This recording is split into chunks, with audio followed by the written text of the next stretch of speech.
Hello guys, welcome back. Assalamu alaikum. Welcome back to another episode of Football Gupshup. We'll be doing a live transmission of World Cup 2022. If you can hear my voice, please do let me know. And right now in front of your screen, you could see basically what we've got is a picture of the pots over here, and we've got various teams in these pots, and they've been seeded. And the transmission for the FIFA World Cup will be starting soon, and we'll be telling you slightly by like what teams are going to be drawn against. So we'll start with the first pot over here, which we can see. You could see the hosts, Qatar, who are placed in the first place. Most probably they'll be kind of put back into first group, which is Group A, and soon we'll be shifting it to another screen over here. If you could please hear my voice, you could give me a thumbs up, and so that you could see how it looks. And that's what we're going to do. Just gonna change over here, and you can see it over there. What we've got over here is simply you could put it in another manner. There are 8 groups, and we've got Group A, Group B, Group C, Group D, Group E, F, G, H, and you can see the teams in those pots. In the first pot we've got Qatar, who are the hosts, and then we have Belgium, we have Brazil, then we have France, we have Argentina. Argentina won the Copa America. We'll go with teams like bit by bit, and we'll see who are really good in this. Moving on, we've got England. England have done pretty good in last 2 international tournaments. Previously back in Euro 2020, which took place last year, and they came to the finals and they lost at home against Italy, and we'll talk about Italy as well. Moving on, we also have Spain, we also have Portugal, and moving towards pot 2, we have the likes of Denmark, we have Netherlands, we also have Germany, we have Mexico, we have USA, we have Switzerland, we have Croatia, who were the finalists in the last World Cup 2018. They lost to France, so French are the current champions and they'll have to defend their title. Moving on, in the pot 2, the last team we have is Uruguay, and now we'll be heading towards pot 3. If you can have a look, in pot 3 we have likes of Senegal, we have Iran, we have Japan, we have Morocco, we also have Serbia, we also have the likes of Poland, we have South Korea, we have Tunisia, we also have basically in pot 4 we have Saudi Arabia, we have Ecuador, we have Ghana, we have Cameroon, and Canada, who have qualified after 36 years. That's a long time, and they've done so. And in the last place, what we've got over here is 3 empty slots. Basically it's still is kind of to be placed. I'm just gonna lower some light right now because it's coming into my eye. It's pinging me. You can see me clearly, I'm sure. And there you go. So basically, if you could hear my voice, is it clear to you? If you can give me thumbs up, so I would know that my voice is coming clear to you and you're not hearing any sound noise or anything, so I can just fix it. So as I was saying, Canada, they have qualified after 36 years, and that's a lot of time, and they have a promising generation. They have the likes of Alphonso Davies, they have Jonathan David. Basically, if they've made it to the World Cup, then I think they will surprise a lot of teams. They're playing pretty good, and so we can definitely see the likes of Canada surprising in this tournament. As for the last 3 slots, what has happened is those last 3 slots still have to be filled. The one of them is going to be between basically UAE and Australia. They'll be playing against each other, and whoever wins from them, one of them will go and face Peru.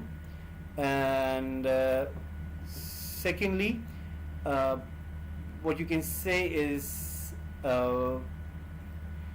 afterwards, in the second slot, we will have the likes of New Zealand, who will be playing against Peru.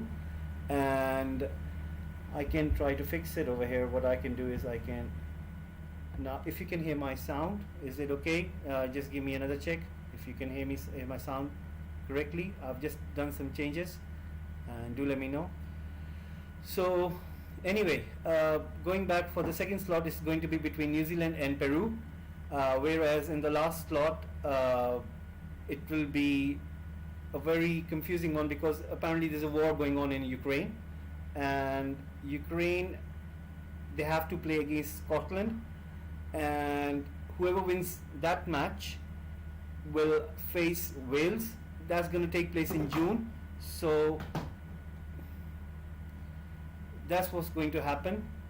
And just got something over here, and that's what's going to happen. So Ukraine are going to face Scotland. Whoever wins that will go and face Wales, and the winner of that tie will find the final slot in the World Cup. So what they're going to do is they're going to place these teams, they're going to place these slots in the groups, and that's what's going to happen. And when this one is done, apparently we will find out that, let's say, hypothetically, if let's say Wales are able to win and they face either Scotland or Ukraine, and if Wales win that tie, so right now the authorities, whenever they place that slot, let's say in Group G, and Wales will automatically qualify for Group G, and if they have the likes of Brazil in Group G, so they will face Brazil. So that's how it's going to be. So nothing is going to happen later. So it's UAE or Australia. So if whoever wins between UAE and Australia will face Peru, whereas whoever wins between New Zealand and Costa Rica will go through, and whoever wins from Scotland and Ukraine will go and face Wales, and whoever wins that will go to the group stage of World Cup 2022. So right now we're going to speak about who are the favorites. What we're going to see over here is, currently we have France, who are the world champions. They are clearly the favorites, and it seems that most probably they will be the favorites to win this World Cup again. But in the history, we've always seen that we've never seen a team winning a World Cup back to back, other than in early days when Uruguay won. And it seems to be pretty hard to win a World Cup back to back, especially in modern times. And you can say that, for instance, if France are able to do that, that will be the first time ever a team in modern day time has been able to do that. So one can wonder, one can try to think that they do have the squad, they do have the likes of Mbappe, they have Pogba, they have Kante, they have Hugo Lloris, they've got so much talent, they got so much strength in the squad, they can easily do it. And if they're able to do it, then it will be quite surprising that they do it so well. So anyway, we'll see how they do it. For me, if you would ask me, it will be pretty hard to win a back-to-back World Cup, especially for France, because one has to understand that France basically, whenever they have a good tournament, and historically speaking, they tend to kind of dwindle for the next tournament, and they get out of group stages, they have turmoil in the squad, and normally it does happen. But since Deschamps, since he's been the manager, we haven't seen France acting like that way. He has come in and he's installed a kind of a discipline into the squad, that first of all, that what you're here supposed to do is you're supposed to play for the country, you're supposed to play for the fans, and that is a change in the culture. So the players' mentality is not about egos anymore. It's not about that who plays in the team and who doesn't. It's not about uh, whether the coaches are willing to listen to the players. You can say kind of player power, and I think Deschamps has been able to come and eradicate that, and French uh, national team have changed themselves. Like if you go back, let's go back to Euro 2016. They lost to Portugal. Then in 2018 they won the World Cup, and in 2020 Euro they weren't able to progress. They simply lost, and it was a kind of thing to be said that maybe there'll be some changes in the squad. Perhaps Benzema should come in. Perhaps they should try to go without Benzema. Perhaps Griezmann is sufficient enough. With all of that in the mix, it seems to be that it's kind of very, very, you could say, it depends on the whole collect of group. So if the whole group wants to go and play a tournament in the mindset that they're champions and they want to defend this title of theirs, so they'll have to do it collectively. And for me, I think even if they do so, even if they've got that mentality, it's going to be pretty hard, because there's so many teams who are going to be hungry in this World Cup. Because for them it would be that this chance cannot come either soon enough, or this chance couldn't come late enough, so they'll be really rubbing their hands for this tournament. And which teams are those? I'm going to go through them one by one. So let's talk about Brazil. Now, for me, when I see Brazil, I think of them as a nation who are pretty emotional, who, especially the footballers who play for the national team, whenever they play for the national team, they tend to be more emotional rather than being professional. So there's a tendency, there has to be a balance. Like going back down the history, the Brazil team, they are never short of superstars. But that's not an excuse just to win the World Cup, because in order to win the World Cup you need to have a certain balance. And for me, Brazil, especially in this World Cup, they have that balance. I'm going to tell you how do I think that they have the balance now rather than they had before. If you go back and look at the squads that they used to have, you could think that, you know, they've got Neymar. You could say they got so much talent going forward wise, but other than Neymar, I can't recollect any other superstar or any other player in support of Neymar. Like you could say like, for example, if you have Luis Adriano, if you have the likes of Gabriel Jesus, they are not good in terms of going for attack. They are not like one of those who could just go and pin and they could win. Yeah, I'm just gonna sort out that buzz sound. If you could just give me a second.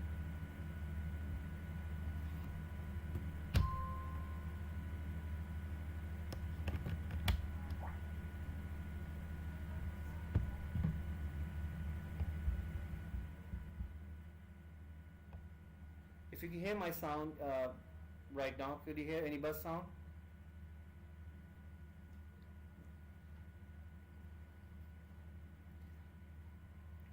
Is it all good? Please do let me know, UFK DEFCON, if you can hear me, that if you can hear my sound. So I was going through Brazil's squad. So Brazil, in this World Cup, in this tournament, they're going to be pretty much, I think, up for it. Whereas in terms of, if you would say that, let's say in defense they have Thiago Silva, they have Marquinhos, they have Renan Lodi, they have Dani Alves, and they have the likes of either Alisson or,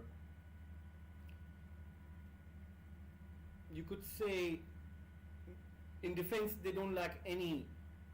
They're pretty much up to the mark. They have a world-class defense. In midfield they have the likes of Fabinho, they have Casemiro, they have pretty much a very sound midfield by having those two who could screen, because normally whenever you talk about Brazil, defensively they've never been sound enough, but this time around in this squad they are defensively sound enough. They don't have the likes of David Luiz, who tends to be a little bit not strict in discipline, and he tends to dwindle away. He likes to take the ball away. He likes to carry the ball. We do not have that in this current Brazil team, so they're pretty sound defensively. So they have a base. They have a solid base now. Now, once they have this solid base in midfield, when you have the likes of Fabinho and Casemiro who are screening your back four, it gives your opposition complete license to go and attack. Now imagine having the likes of Vinicius Junior, having the likes of Anthony, having the likes of Richarlison, having the likes of Rodrigo, having the likes of Neymar.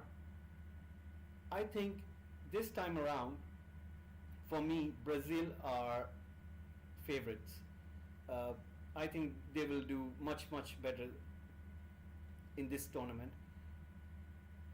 And for me, if you have to give the number one spot, who I think are favorites to win this World Cup, it's Brazil, because it's been 20 years since a South American team has won the World Cup, and that's a very long time. That's a very long time.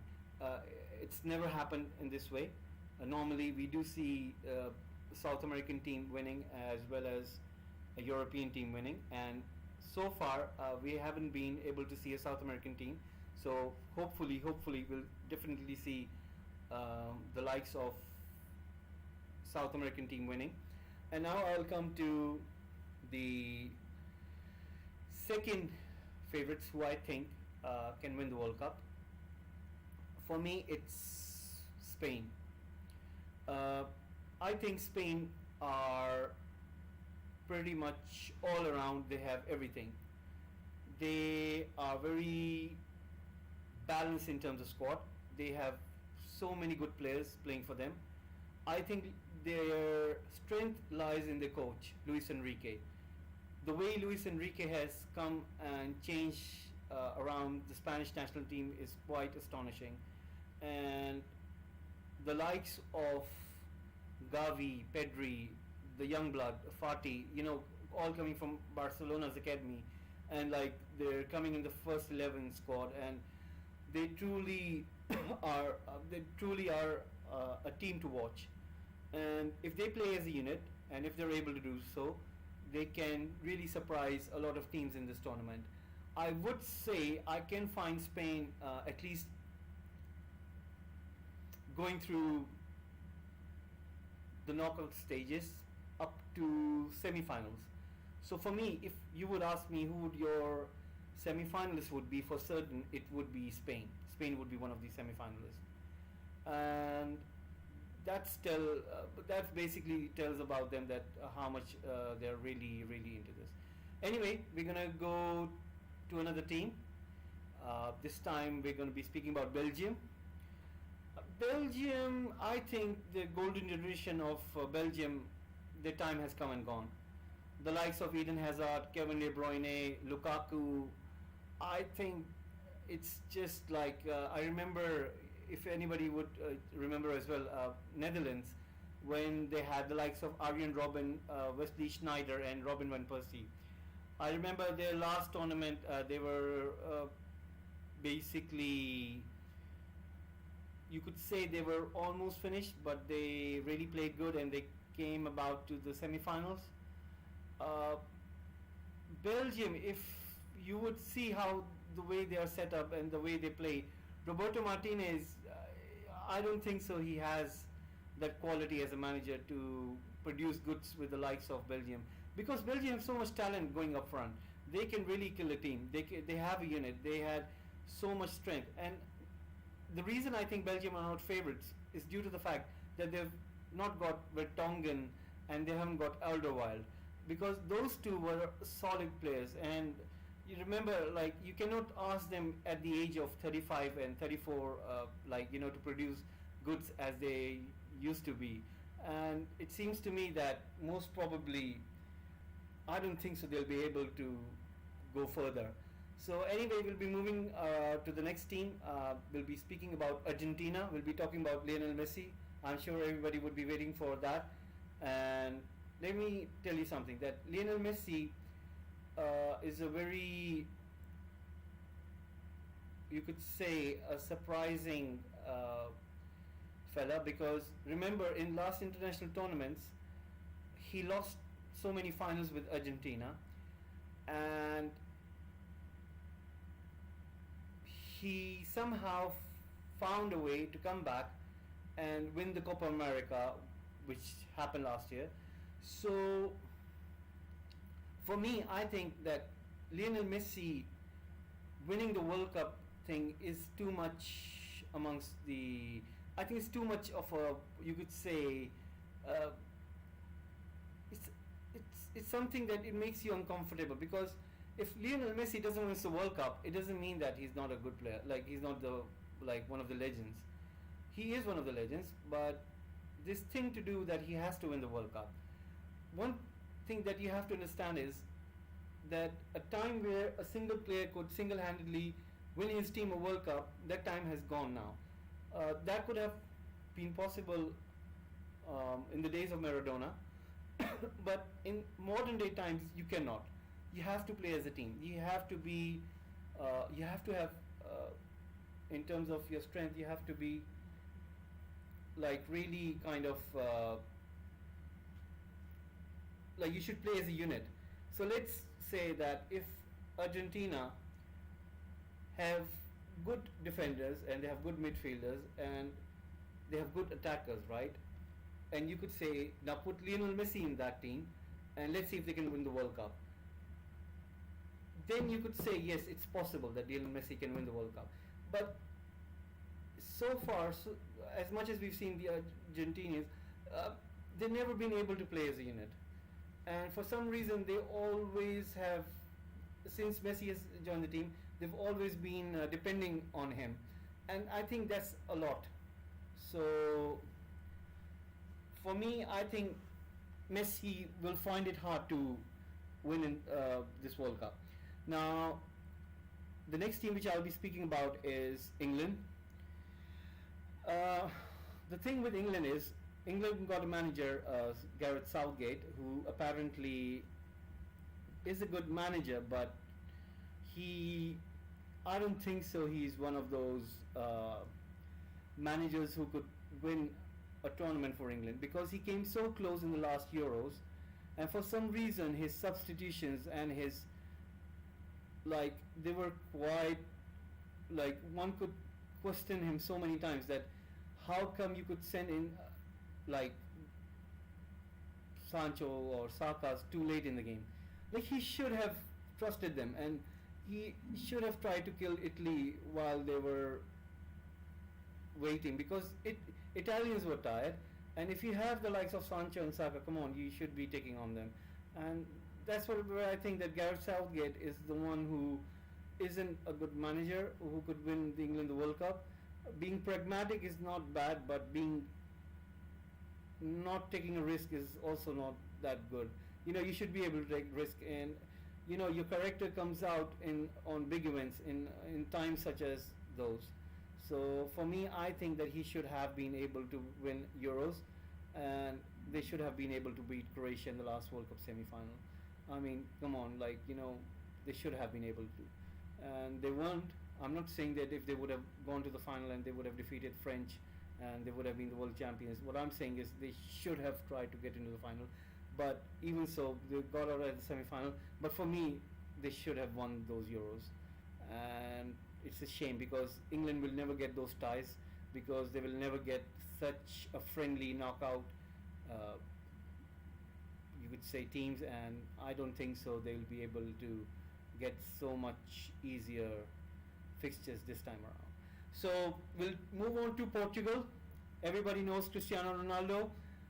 Cristiano Ronaldo has recently said that he doesn't think that this will be his last World Cup. Take it as you will. He thinks he can play another World Cup, the one in USA. Perhaps he has drawn out for his career, because he's what, like 37 years old, 36 years old, and imagine he plays one more season with Manchester United, and he plans to stay in Europe for 1 or 2 more years, and after, let's say, 2 to 3 years in Europe, he decides to go and play in MLS, and he goes to USA. He finds a team for himself, and he kinds of take the world of soccer by storm, and he makes his case in front of Portugal's national manager that he thinks he can still play, and he's playing in the country. It seems that he plans to play the World Cup taking place in USA, Canada, and Mexico. So that's what he's planning to do. Let's see if he's able to do or not. You can hear my voice properly now. I hope that you can hear my voice properly.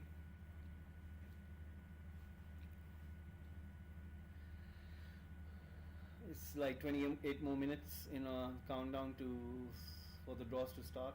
So anyway, I was speaking about Portugal. Now Portugal, we've seen in the qualifying phases.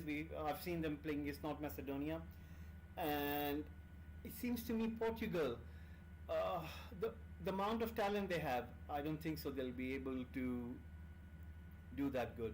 Thank you very much, Nazmul Mia. Thank you very much for watching from Qatar, and thank you very much for supporting. If you can please also subscribe to the channel, that will be also really helpful in order to grow this channel.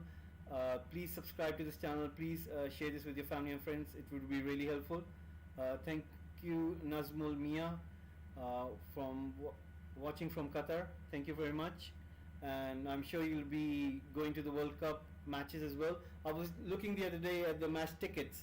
I think it was yesterday, and I saw the tickets for the finals. They were quite expensive. They were about, like, one of the tickets was about 6,700 something dollars, and that's a lot. And you know, it was basically the seats were in category 1. That's like near the pitch, and 2 tickets were costing around like $13,000, $14,000. So that's a lot of money. But I'm sure there will be so many fans who would want to get their hands on those tickets. And in group stages, the tickets were not that much costly enough. There were tickets around $560. There were some around $470. I think the tickets were selling quite, you could say they were selling, I think they've got some quotas. So if you go to different various outlets, they've got some kind of quotas, and they've got like certain amount of numbers of tickets to sell. And like if you go to Viagogo, if you go to likes of other ticket vendors, they got some quota system, and they've got to sell those lot, and that's why they're trying to make as much as many they can. And I'm sure around November, when you will be going to Qatar, there'll be so many people who will be selling those tickets on black, and I'm sure the rates will be a lot high. Just 1 second, if I can. Can you hear my voice now? Is it clear? Can you hear my sound? I'm sure you can hear my sound now. So if you can hear my sound, just let me know. Give me a thumbs up if you can hear my sound loud and clear.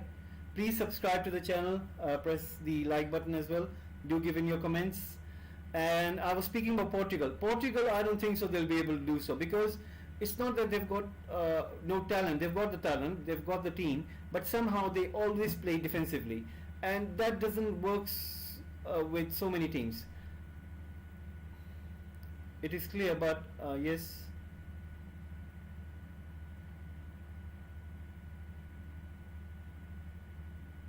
Can you hear my sound now clearly? Okay, sure. So maybe it's maybe if you can look at the volume at your end, perhaps you can try to see in the settings if there's some issue with the volume. Let me up the volume a little bit, and now maybe you'll get a clear sound now. Anyway, I was speaking about Portugal. So in fact, Portugal will be quite tricky, because the system they play with, it's quite conservative, and I don't think so. When you go into the knockout stages, when you're playing those good teams, you won't be able to kind of face them in that manner.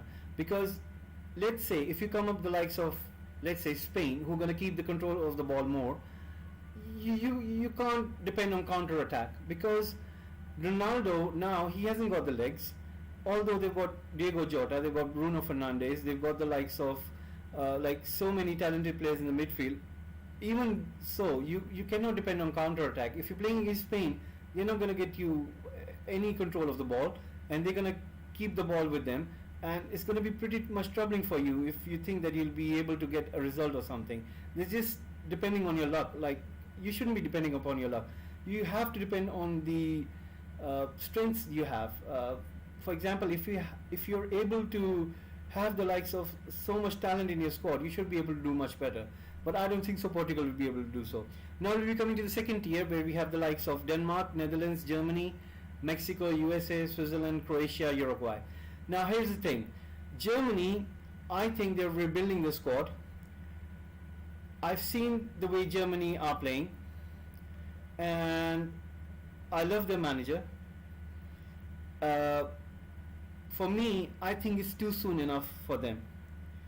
If they play this tournament without thinking that they're trying to win the World Cup, I think they can go further. But if they think that they have to get to the semi-final, or they have to get to the final, or they have to win the World Cup, then I don't think so it will work with that mindset. Because the way they have to process this is that they have a young team, they have new faces, they have so much, you could say, a new era. They have those people who are the veterans, such as Neuer, they have got Müller, but they really have to start thinking about ahead. Like, they cannot linger in the past. They were world class, but now they have to restart it again.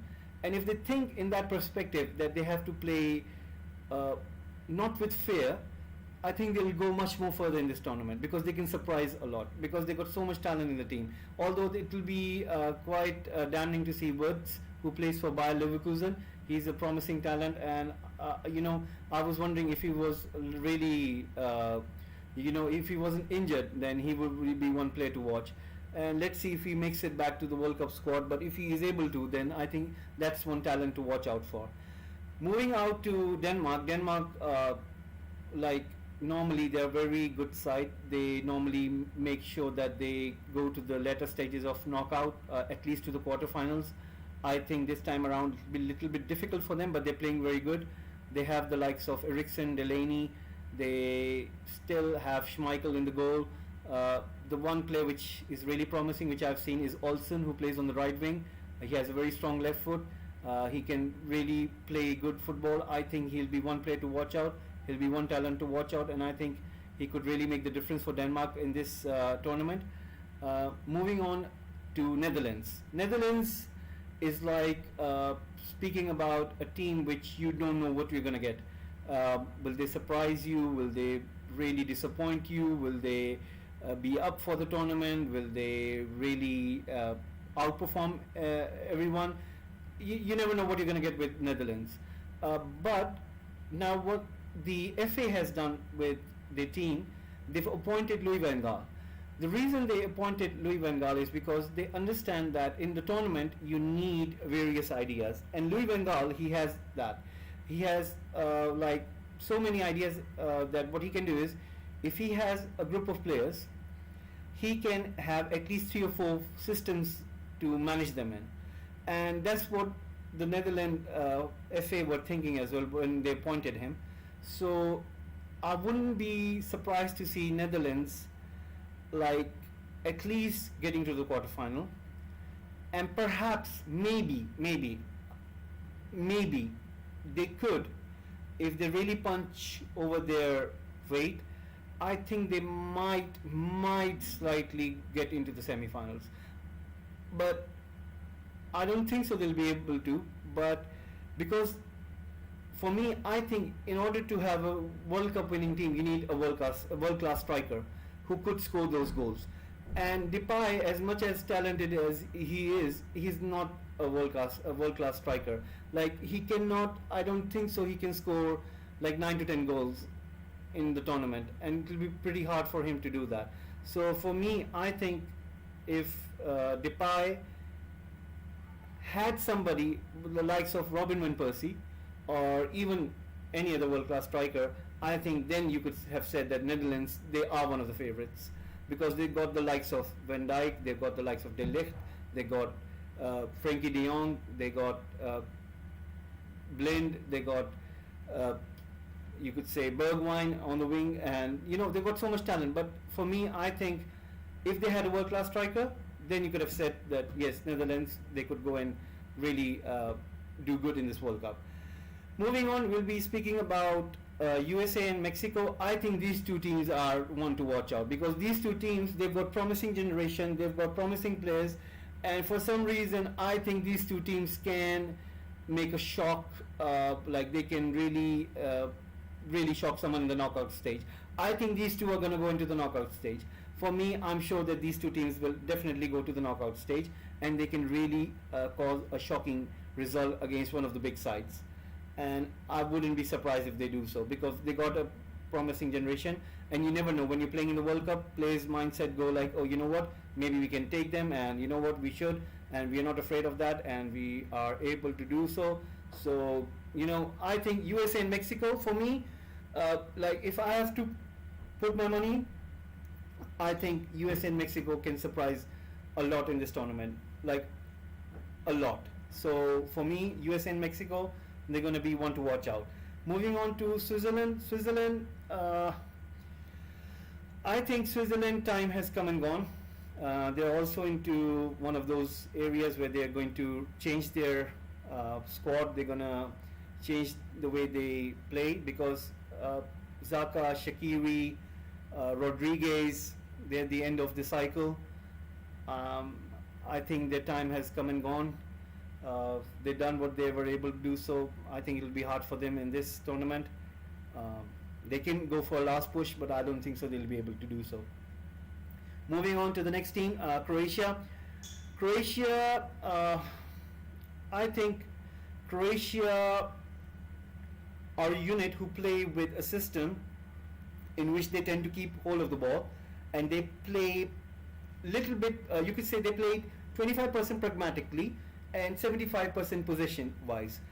They have a certain mix, they have a certain quality, but it depends on what kind of group do they get. It depends on what kind of opponents they get in the knockout phase. So let's say if they come against the likes of, I'm just putting it hypothetically, where if they come up the likes of France or Brazil in the knockout stage, I'm not so sure that they'll be able to cause an upset. If you go back like 4 years back, if you go like 2 years back, if you go like 6 years back, you could have said so, they could have caused an upset. But now I'm not so sure. They could try to, but I don't think so. They have enough quality to cause an upset to a bigger team. Moving on towards Uruguay. Now with Uruguay, here's something. I don't know if you watched that movie Interstellar. There's a very good line by one of the characters in which he goes to the main character and he goes like, you were born like 40 years earlier, or maybe 40 years after to the time in which you should have been supposed to. So I think Uruguay are one of those teams who have everything in all areas other than in the attack, because I think Cavani and Suarez, the time has come and gone now. I think they've got the quality, they've got the class, they're still world class, but I don't think so they'll be able to get those kind of goals, because in the back they've got quality players. In midfield, I think if you would ask me, they've got the quality midfield. They've got the likes of Bentancur, they've got Valverde. Valverde is a world class player. Like for me, one player, if you would ask me, which is really like one hell of a player in Real Madrid, it's Valverde. It's not Vinicius Junior, it's not Camavinga, it's Valverde. If you ever seen him play, trust me, in this World Cup, if Valverde is not injured, you will get to see what kind of player he is. And let me tell you, Real Madrid, they've got their hands on one world-class player.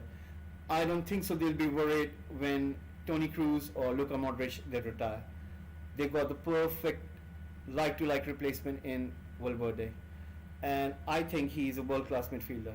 So having the likes of Bentancur, having the likes of Valverde, having the likes of Jimenez in defense, I think they can do good, but in terms of attacking, how much can you rely on the likes of Cavani and Suarez? I think it's going to be pretty hard for them. Anyway, moving forward, we'll be speaking about Senegal. Senegal, they're really playing good. They are really playing good. Like they've really shown in this last year and two that they're really one team to watch out for. And if one African team who can cause trouble, who can go to the latter stages of the tournament, I think it's going to be Senegal. I think if on their day they'll beat anyone, and if they get a really favored fixtures, you won't be surprised to see them in quarterfinal or semi-final, and I think they will really do good. Moving forward, we'll be speaking about Japan. Japan, I think they've always been up for the World Cups. As a nation, they're really always looking forward to tournaments such as these. They've always done good, and it seems that they will be kind of, you could say they'll be up for this, but they have a new generation. I think they can make it to the knockout stages. They can get out of the group stage, but I wouldn't be surprised to see them not going into the knockout stage due to the reason that they've got the likes of Tunisia now, they've got the likes of Morocco now, who are going to be in the World Cup and they will be up for it.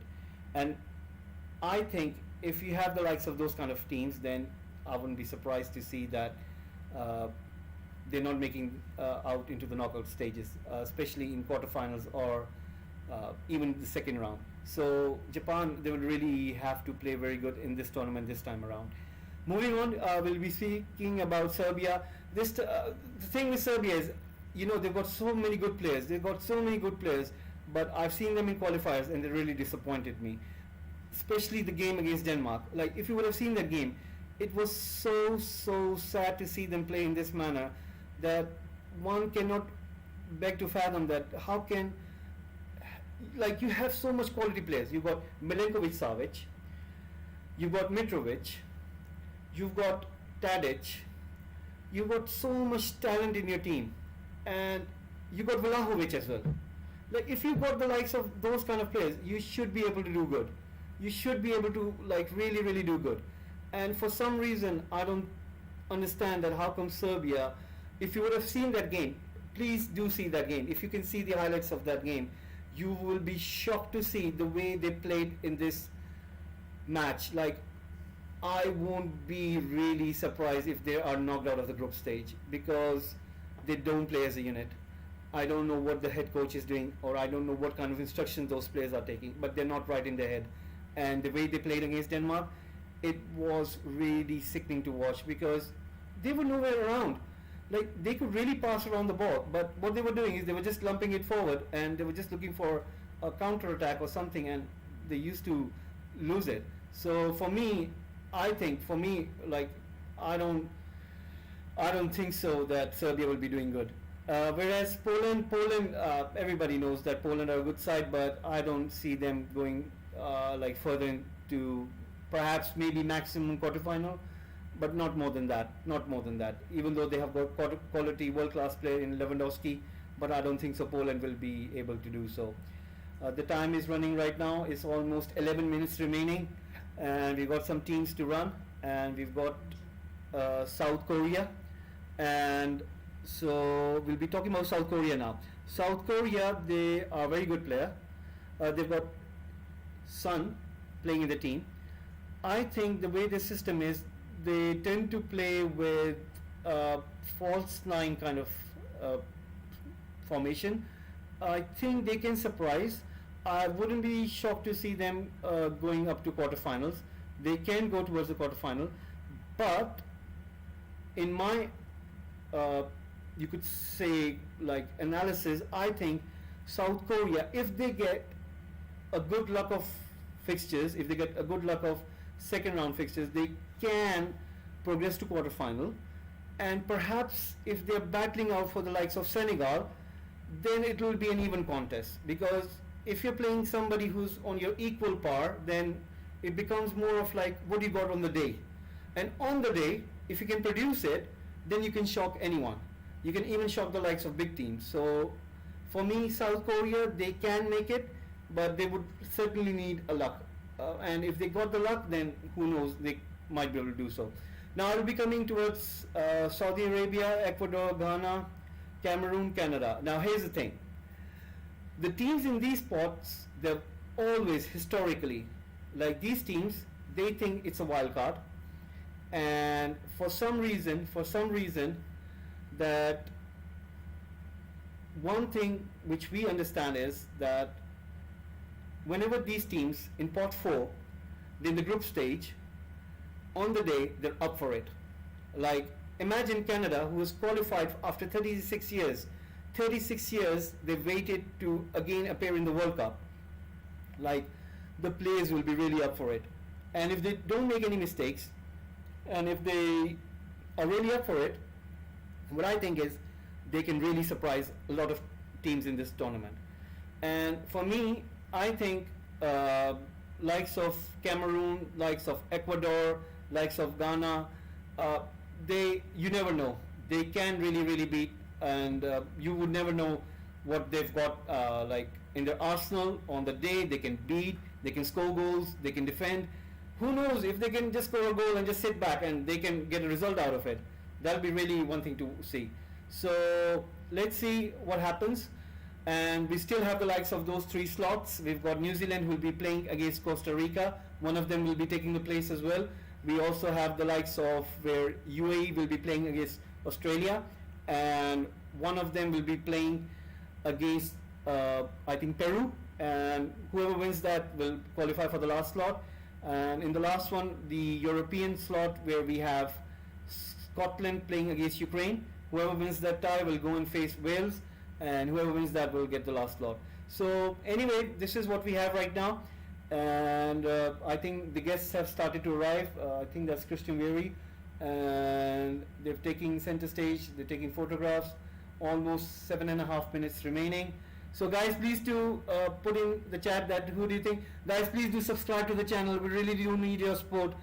Please, all of you, if you could subscribe to the channel, it would really help to grow this channel. It would really help for us to grow as well. Please subscribe to the channel. It would really help us. And please do subscribe the button. Share this channel with your family and friends. It would be really helpful for me to grow this. So thank you very much. And I think it's almost 5 minutes remaining for the draw. Who do you think is going to win the World Cup? Please do let know. And who do you think? Do you think is going to be one of Brazil, Germany, or do you think it's going to be Spain again, or do you think France are going to be able to defend their title? So do let me know. And thank you very much, Hamad Shakiri, Lambagjani, Aniden, Elinge Shots, and Giri Adnan. Thank you very much for following. And I can see that many of you over here are supporting Germany over here. And we've got one Uruguay fan, Ode Flores. We've got Portugal as well. And guys, please do subscribe to the channel. It would really help us to grow as well. Please do subscribe. Thank you very much. Please do subscribe to the channel. It will really help us to grow. I can see Gareth Southgate coming in, and he's having a smile on his face. And there's so many guests coming around. We've seen Qatar as well. So I'm just going to set my microphone right now. I'm just going to see if I can little bit increase. If you can hear my voice, please do let me know. Please do give me a thumbs up if you can hear my voice. Thank you for tuning in. Thank you guys. Please do subscribe the channel as well. EK Casillas has also come into the building. I think he's going to be one of those who's going to make a draw. It's really looking like an event out there. I'm just going to have a glass of water.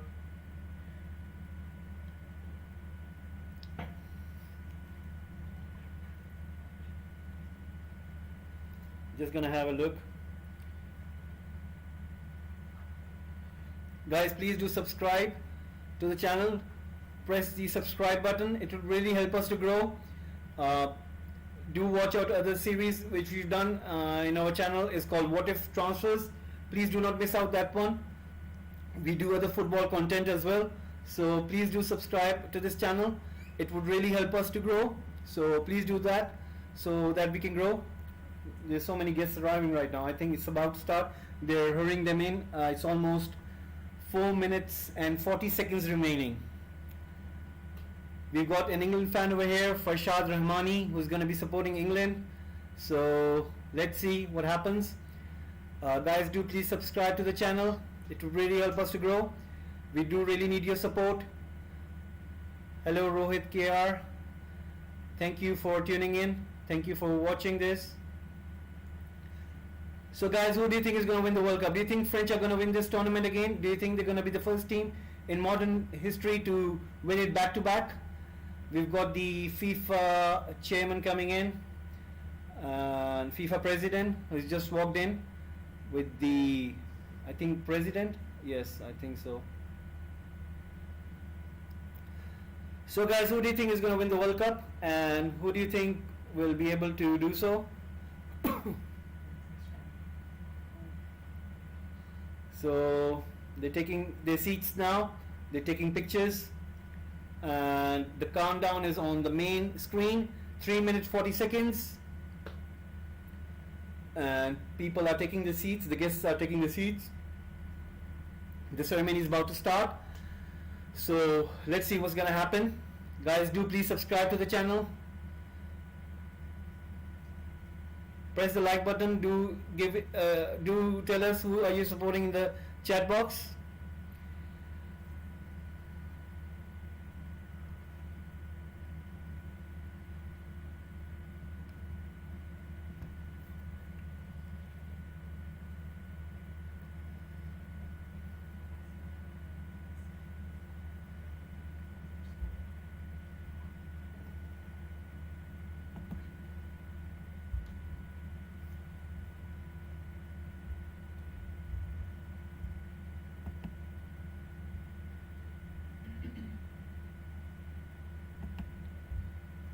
Guys, please do subscribe. Please do subscribe as well. It would really help us to grow as well if you can subscribe to the channel, and it would really help us to grow as well.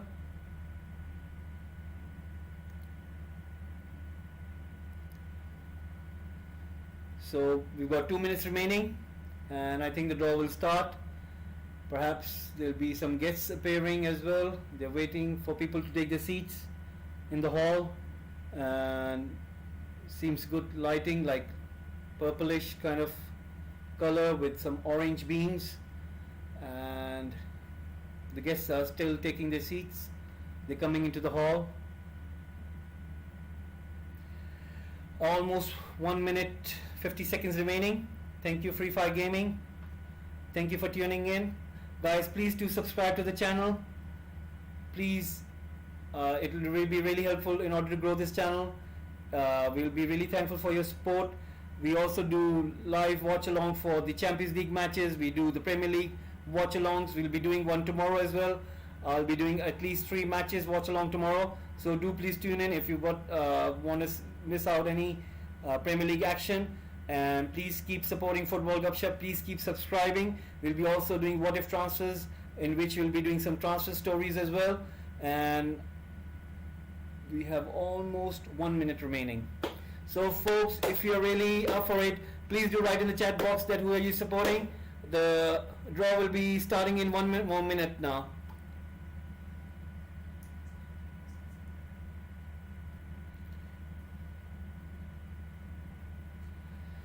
"50 seconds, the timer is off. I'm really excited.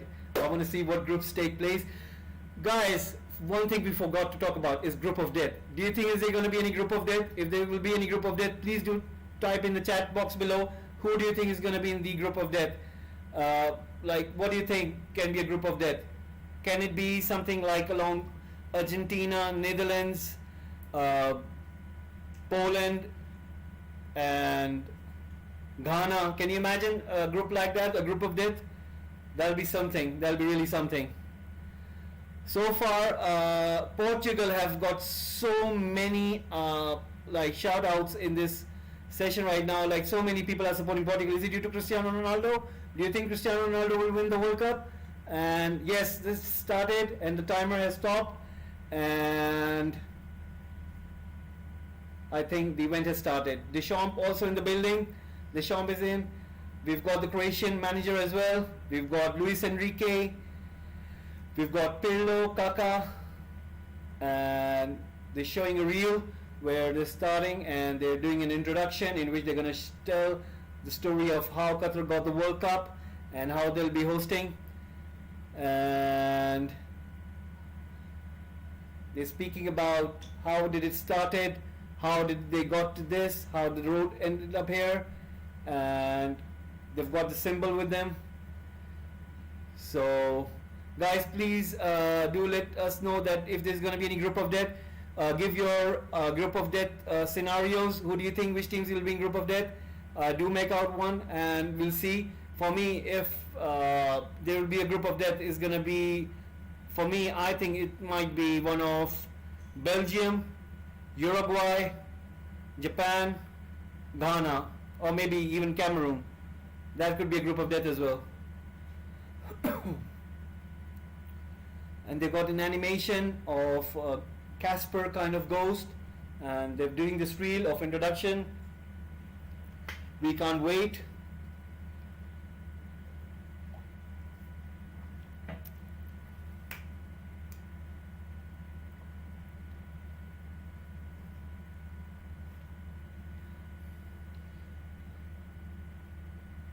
So let's see what will happen. And there's an animation going on in the introduction. They're doing this small introduction. So guys, who do you think is going to win the World Cup? So far we've got so many support for Portugal. Do you think a European team will win or South American team? I think this time around, I think South American team will win, because it's been 20 years since the last the South American team won the World Cup, which was Brazil back in 2002, and the World Cup was in Asia, in Japan and Korea, and this time around it's again happening in Asia, and I think a South American team will win this World Cup. It will be either Brazil or Argentina. But I can see a lot of fans out there for Portugal, for Germany, and I could understand even there will be fans for France, but for me, I think that will be a South American team. That's what I'm thinking, because this time around Brazil are pretty strong, and Lionel Messi would want to have this chance, and he would want himself to be in the final. Can you imagine Argentina versus Portugal in the final? Lionel Messi versus Cristiano Ronaldo.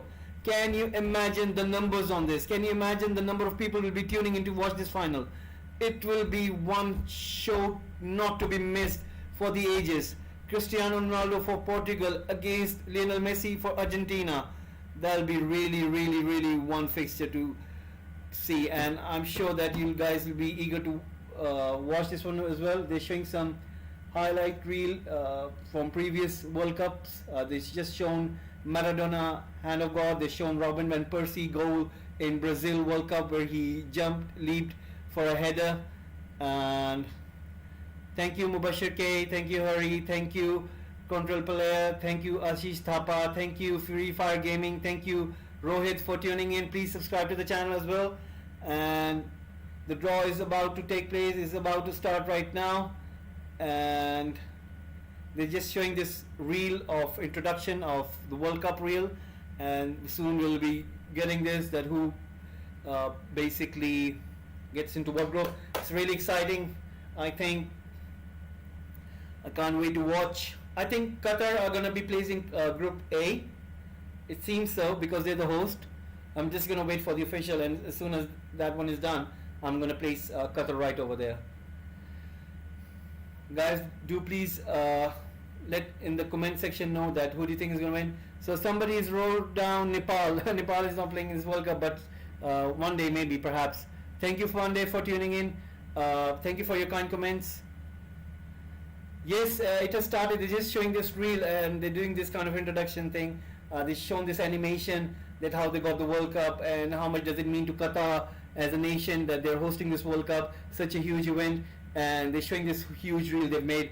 You know, whenever this tournaments, like whenever this event starts, they have this kind of like introduction reel, which they tend to do so. Right now, I think the hosts are going to come up. Just having a look. Yes. Naila Karmali, thank you very much for tuning in. Thank you.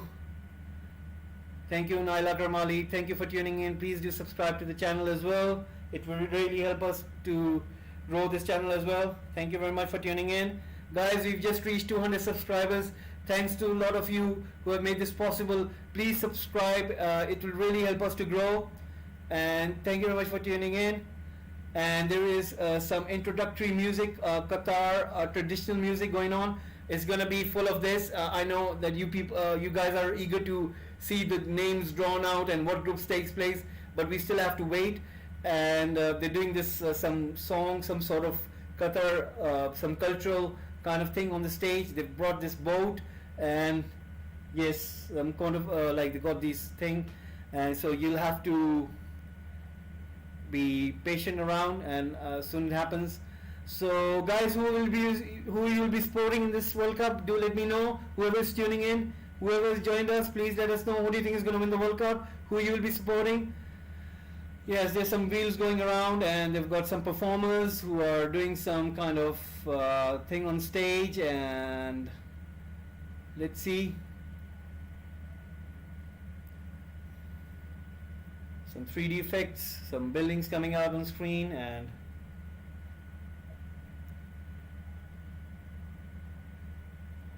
yes, Peru, as I've said earlier, the thing is, what's going to happen is UAE and Australia are going to play against each other, and whoever wins that tie is going to take place, I think, in June.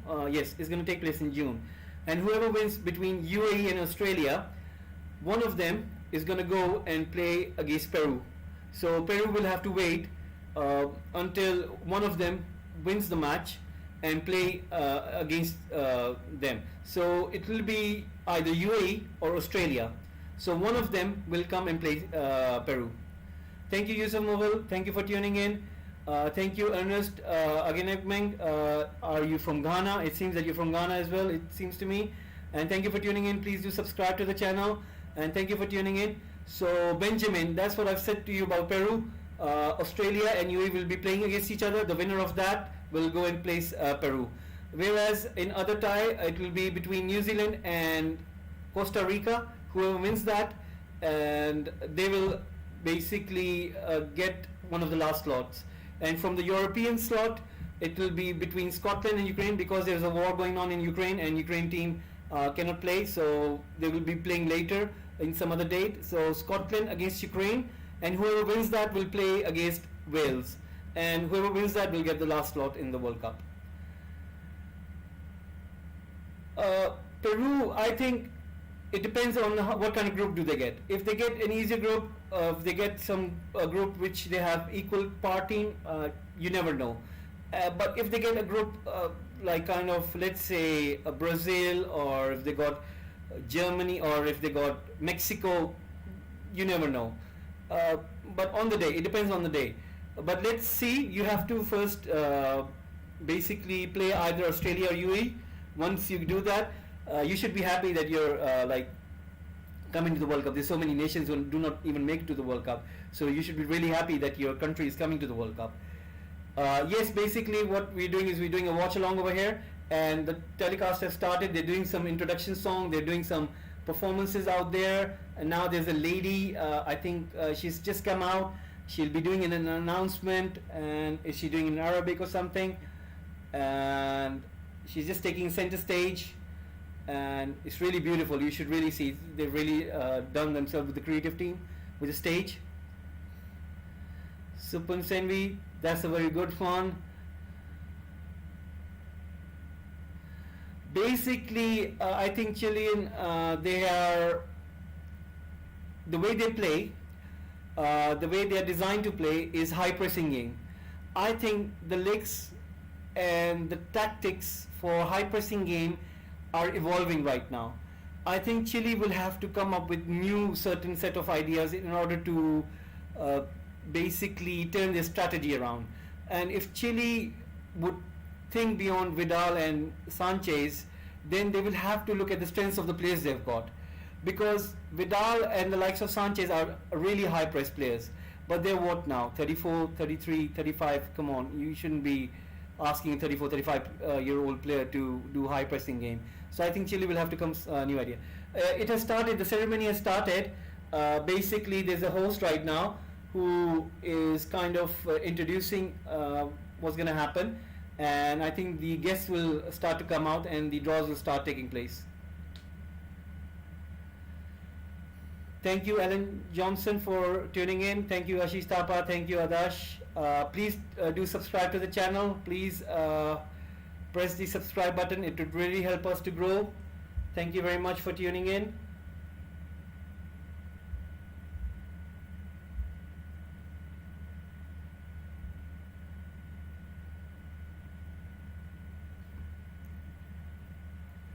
Thank you guys for tuning in. Please do subscribe to the channel as well. It will really help us to grow. And there's a lady in front of the screen, and I think soon the guests will come out and they'll start the draws as well.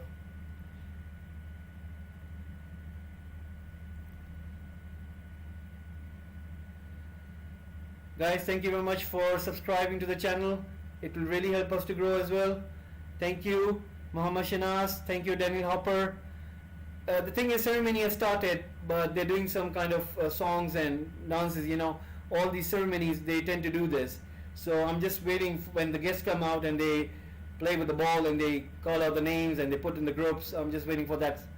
Right now, this lady, she's saying something in Arabic on yes, and she's telling about what's going around. So let's see. It has started already, Daniel. It has already started. Please subscribe to the channel. We really do need your support in order to grow this channel. Please, guys, we do need your support over here. Right now, we got Landon MacArthur. I would like to congratulate you for qualifying after 36 years. That's a lot of weight, but I think you really got a promising generation and you can really cause some upset. So congratulations on qualifying for the World Cup. Yes, the draw has started, Farhan. The draw has started, but the thing is, the event has started, not the actual draw. Right now, they're doing some sort of songs and some sort of like event. You know, these shows they tend to do so because they got so many guests around, and they don't want to just take up those balls and do those draw. They just want to do something and create something, and that's what they're doing right now out there.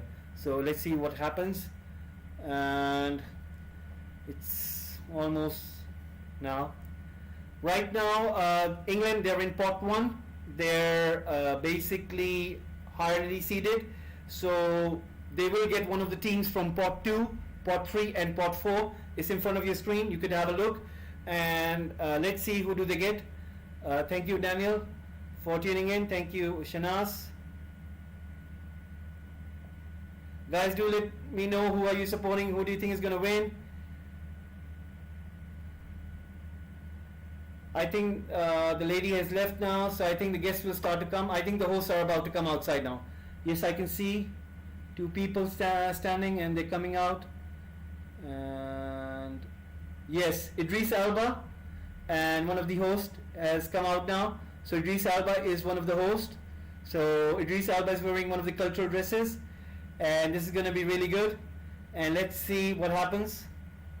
And Idris Alba is coming out with the host. The hosts have come out already, and people are really cheering them up because Idris Alba has come out. Thank you, Adash, for tuning in. Guys, please do subscribe to the channel. Press the like button. Please do subscribe to the channel. Thank you for supporting. I think they have come out now, the hosts, and let's see what's going to happen. Just going to have a glass of water. Idris Elba is out now. The hosts are out. Yeah, I'm watching one of the channels over here, and Idris Elba is out. He's wearing one of the cultural dresses over here, and one of the hostess. We could see the FIFA president, Infantino.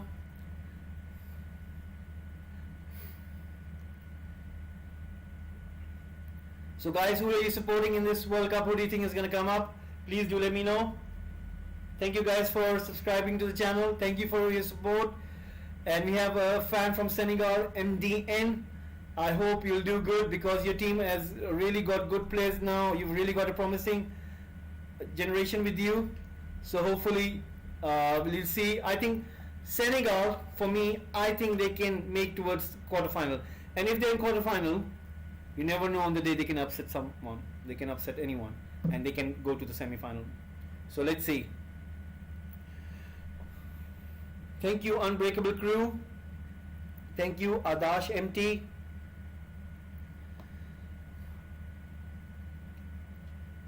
So I think now they're going to call out the guests. It looks like. Oh no, they're not the performers. Don't know why they're dragging out for so long. I can't wait. I know you guys can't as well. Me too. I can't wait as well. You can watch live over here. I'm going to tell you everything you have. You can, I'm going to tell you everything what's going to happen, what's going to take place. Do stay around in this channel. I'll tell you everything. Each and every group, each and every team. We'll talk about more. We'll talk about what will be group of death. We can talk about who will go into the knockout stages. I've got a pretty exciting thing over here with me, what we're going to do is, let me show you something. I've got something over here. Let me show you. I'm just going to change the screen right now just to show you what I've got over here.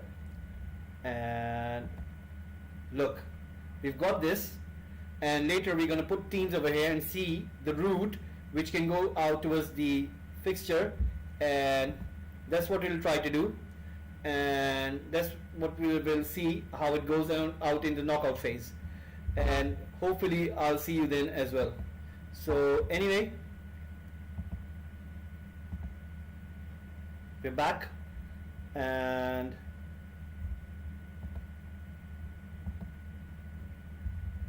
let's see.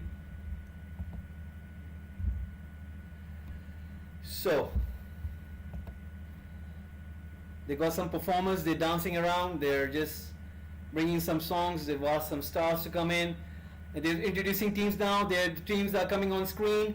Korea Republic, Mexico, they've got dancers on the stage. Morocco, I think they're going alphabetically, they're going with each names alphabetically. So they got Netherlands, they're going each team which have qualified, and they're going there through the names one by one on the big screen. Poland, they're going through the names. Thank you, Daniel. Thank you for subscribing. Thank you for your support. Hopefully you will get to see lots of good content on Football Gupshup. We have so much good content on Football Gupshup, such as What If Transfer Series. Please, after this, do go out and watch that one. We are doing that special series related to transfers. We'll be doing more transfer stories as well. So hopefully you will enjoy them as well. So we got some street performers we got some Arabian song as well, and I know you guys can't wait. I can't wait either. They're just introducing team names as well right now. I think Tunisia. So let's see. This one is turning out to be a little bit of music concert type of show. No, not yet. The event has started, but the draw actually hasn't started yet. We're waiting out for that one. We're waiting. The guests are going to come out, and they're going to do the draws. So we're just waiting out for that one. Who do you think who will be with Croatia in group? Croatia is in pot 2. Croatia, they could get the likes of one of the big European and the South American side. They could get the likes of Qatar as well, and they could get someone as you could say a Tunisia, maybe a Morocco, and maybe they could also get someone like Canada or Saudi Arabia. You never know. So we'll have to wait out for that one. I think, that'll be a group of death. Argentina, Cameroon, and Netherlands. That's going to be a group of death. And right now, the draws haven't started yet, guys. Come on, the draws have to take place.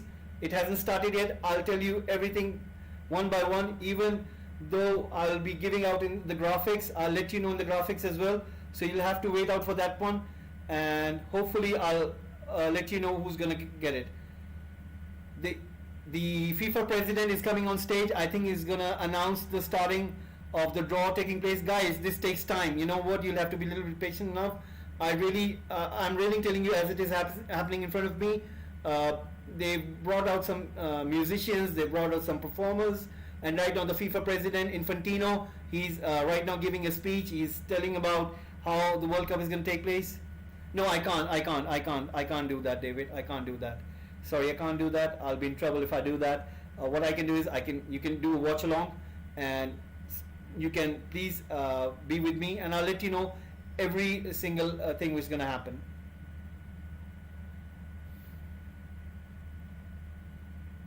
Imagine England and Germany together. Imagine that group.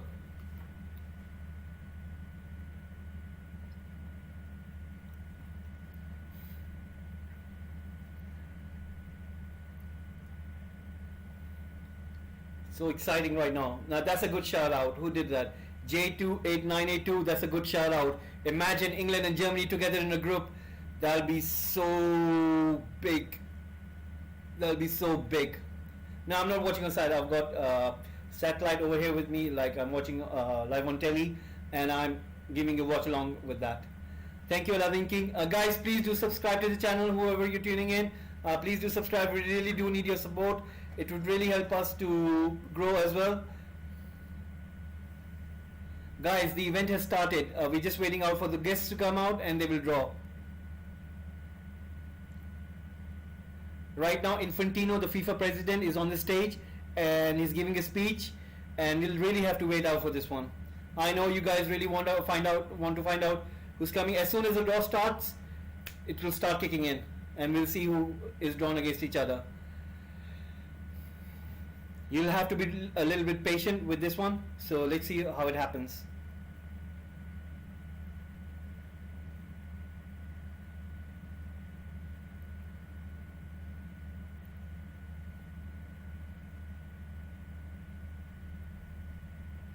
No, the draw hasn't started yet.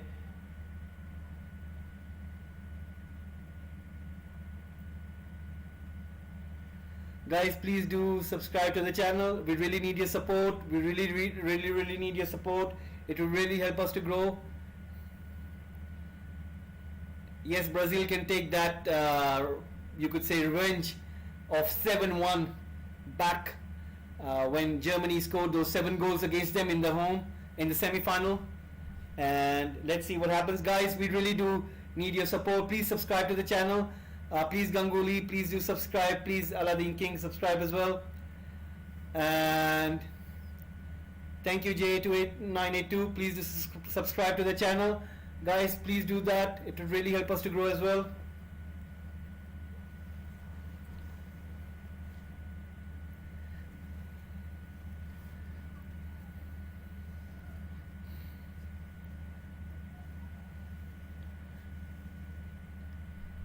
So right now Infantino still doing that speech, and he's pointing out someone in the crowd, and he's asked I think this is the president of Qatar or something, or prime minister. Let's see who is this fella. Yes.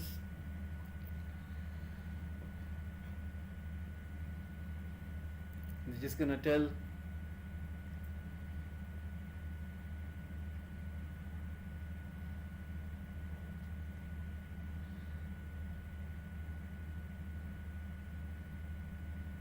Just waiting. Yes, it's Amir of the state of Qatar, Her Highness Sheikh bin Tamam. So the president of the country is going to do a speech along with the FIFA president. We're just waiting it out. Guys, please do subscribe to the channel. We really do need your support. Those who are tuning in, please do subscribe, and it will be really helpful to grow this channel. We do other football content as well, especially transfers. And please do tune in. We're doing a special series called What If Transfers. If you haven't seen that one, please do see that one as well. I've got some fans who think that Brazil and Germany would be crazy. You know, I was just thinking the other time that imagine if we get someone like Argentina, Germany,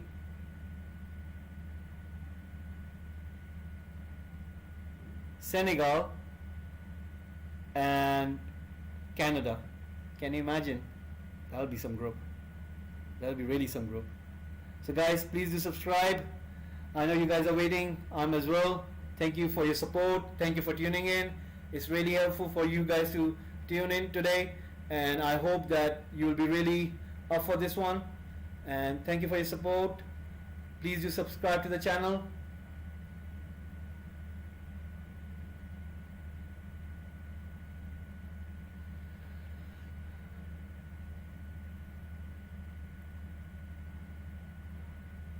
We've got Idris Elba and we've got another host.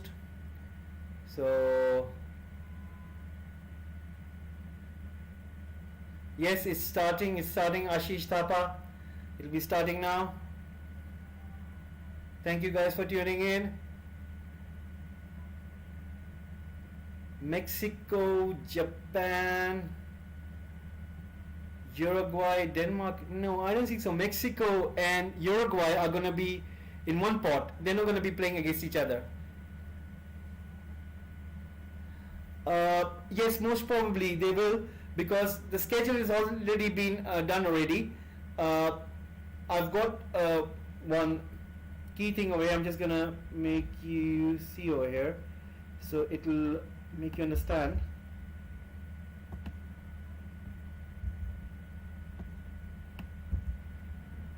Yes, I've got this one over here. I'm just gonna have you show. Is this one? Apparently this will tell that whatever teams they qualify from the knockout phase, and like winner of so and so group will face the runner up so and so group. And what we'll tend to do is, I've got another basically image over here, which is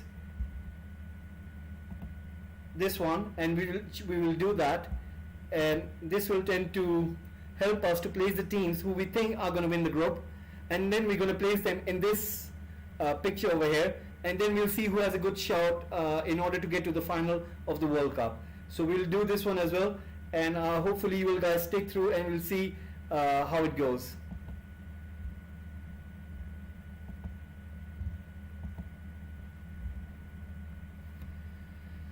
Thank you, Kaizon Gamer. Thank you for tuning in. Thank you, Flash, for tuning in. Guys, thank you, Lee Lunkariu. If I pronounce your name incorrectly, I'm sorry, I beg your pardon, but thank you for tuning in, and thank you for your support. Hopefully, you'll be enjoying right now. So, let's hope they bring out the guests now. We can't wait anymore, and let's see what happens.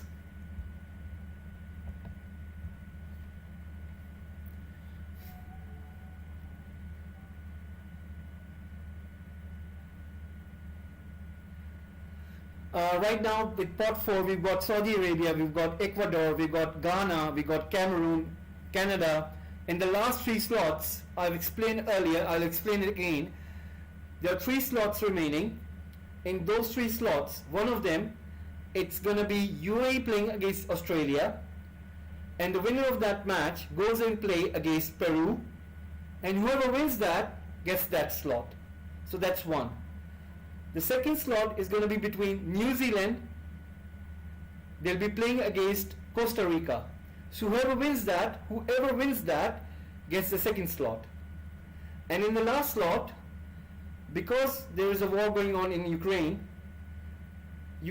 national team cannot play the match. They have to play against Scotland, and the winner of that match will play against Wales. And whoever wins that match will get the last slot. So those 3 slots will be completed in the month of June, because most of these matches will be played in June. So by June, these slots will be final. That's the story about pot 4. Thank you, Stefan Dobrijevic. Thank you for tuning in. Who are you supporting? Please do let me know. Thank you, Nima Rustamzadeh. Thank you, Master Yoda. Guys, please do subscribe to the channel. If you can really subscribe, it will really help us to grow this channel. It will really help us with your support. Please do subscribe. It really helps us to do more this kind of stuff. We do basically lots of watch along Premier League matches. We do Champions League matches. We do La Liga as well. We do Bundesliga as well. basically we're trying to grow this channel as well. We do other football content such as transfers, and right now we got Deschamps, who is coming with a trophy of the World Cup. It seems that he has a son of his coming with the World Cup as well, or some other fella, and he's holding the World Cup trophy. He's bringing it out. I think he's gonna place it in the center of the table over there. He's holding the World Cup, Deschamps. I think he's gonna say some words, and he's out there with the trophy. It's looking really beautiful. It's looking really magnificent. Deschamps, who won the World Cup with France back in 1998 as a player, he was the captain of French national team back then. He won the World Cup as the French captain, and then he did that marvel again back in 2018, 20 years later, as the coach of the French national team. So that's really one good CV. So let's see if he'll be able to win again with the France national team back to back, because it has never been done in modern day times. So let's see if it happens or not.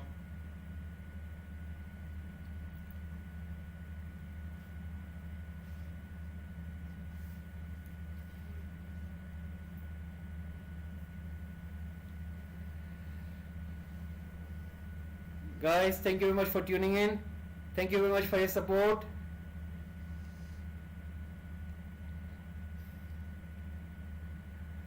And I think right now Deschamps is with Idris Elba and the other hostess. They're just having a word, and they're doing an interview. He's just brought out the trophy, the World Cup trophy. And thank you very much, Flash. Thank you very much for that great comment. Thank you, Kemal Choskun. Thank you for tuning in. Right now, this is gonna happen. This is gonna do it.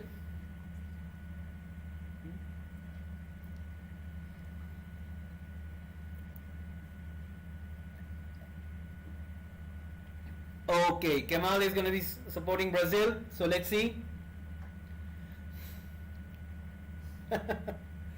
Right now, Deschamps has just left the stage.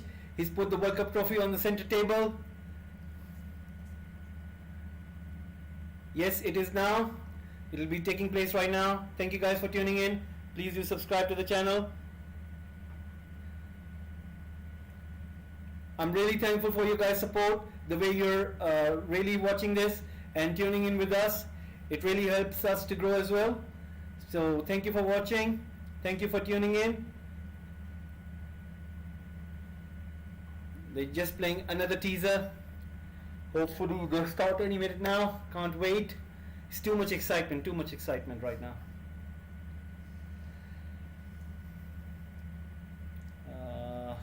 Let's see.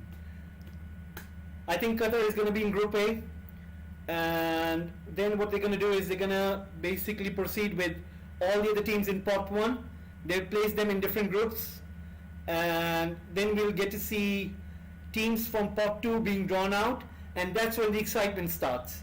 That is when the excitement starts. Thank you, Ethan, for tuning in. Thank you very much. Please do subscribe to the channel. Thank you, ATMG68. The draw is taking place at any moment now. They're just doing this kind of introduction, some teasers, some the event has started already. Deschamps really right now, he just came out with a trophy, World Cup trophy. He put it on the center table, and Idris Elba is hosting the show. So they're doing it slowly. They're playing this now trailer, some kind of Qatar. They're showing cultural things, and they're showing the city. They're showing this, the infrastructure of the stadium, and they're doing this kind of thing. So right now, thank you, Laura Miller. Thank you for tuning in. Yes, Portugal has a good chance, but let's see if we're talking about if Cristiano Ronaldo will be coming up against the likes of Messi in the final. Can you imagine that kind of event? It will really break the internet. Thank you, RG Legend YT. Thank you for tuning in. You can watch it basically over here with us. I'll be giving the live feed, which teams are drawn in what group. Please guys do tune in. Thank you very much for tuning in. Please guys do subscribe to the channel. Thank you very much for your support, for tuning in. Thank you, RG Legend. Thank you, Blue Boy. We've got a Messi fan amongst us right now. Yes, they've started. The tables are out now. The guests are going to come in. They've got almost like 1, 2, 3, 4, 5, 6, 7, 8, 9, 10, 11, 12, 13. I think the guests are coming out. And we've got Jermaine Janus who's coming along with 2 other hosts. I think these are the 2 ex-players, female football players who've come out as well. So thank you, Eden. Thank you for subscribing. Thank you very much for your support. Please do your friends know as well about this channel. It will really help us to grow as well. So we've got Genus over here.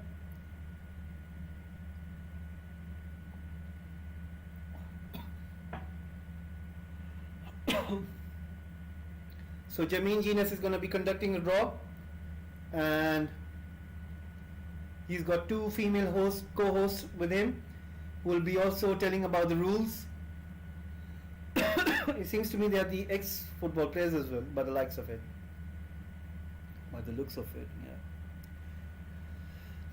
Yeah. Argentina, USA.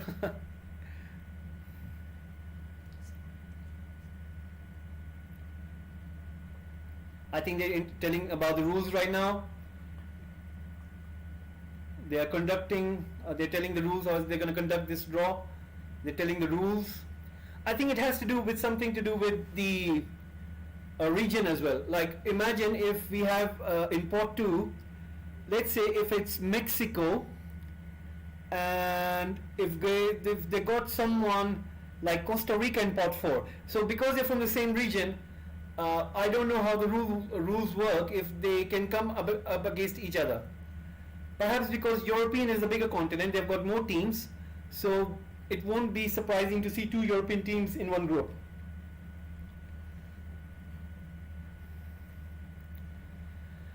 So they're going through the rules. Let's see what happens. This World Cup is for Cristiano Ronaldo, yes. Thank you, Pascal, for tuning in. Thank you very much for tuning in. Hopefully you would enjoy today's show. Hopefully you liked today's, the way we're presenting. And thank you very much for your support. And who are you supporting? The draw is about to take place. I think they're going to introduce guests. Cafu is coming out. Cafu, the Brazilian captain who won the World Cup back in 2002. He's out. He's going to be one of the conductors who's going to be drawing the balls. He's out already. For me, I think I stated early when the transmission started, what I've stated was, for me, the number 1 team was Brazil. The reason is because they've got everything covered. They've got everything defensively. They've got their midfield. They've got their attacking. Now, in defense, they've got the likes of Marquinhos, Thiago Silva. They've got Dani Alves as well. They've got Lodi. They've got Alisson in the goal. They've got the likes of Fabinho and Casemiro who will be screening the defense, as well as they have certainly the likes of Vinicius Junior, Richarlison, Anthony, Rodrigo, and especially Neymar. So for me, I wouldn't be shocked and surprised if Brazil wins this World Cup, because the reason is that it's been 20 years now since the South American team has won the World Cup, and I think the last World Cup which Brazil won was back in 2002. That was in Asia, in Japan and Korea. So for me, I think this is again taking place in Asia, and France, they have a strong squad, but in modern day time, no such team has won a World Cup back to back.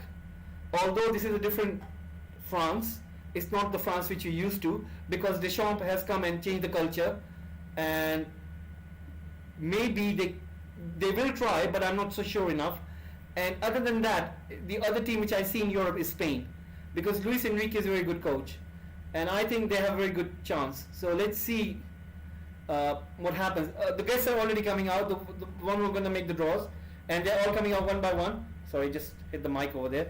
And I'm really excited right now. I can't tell you how much excited I am. And the guests have already come out.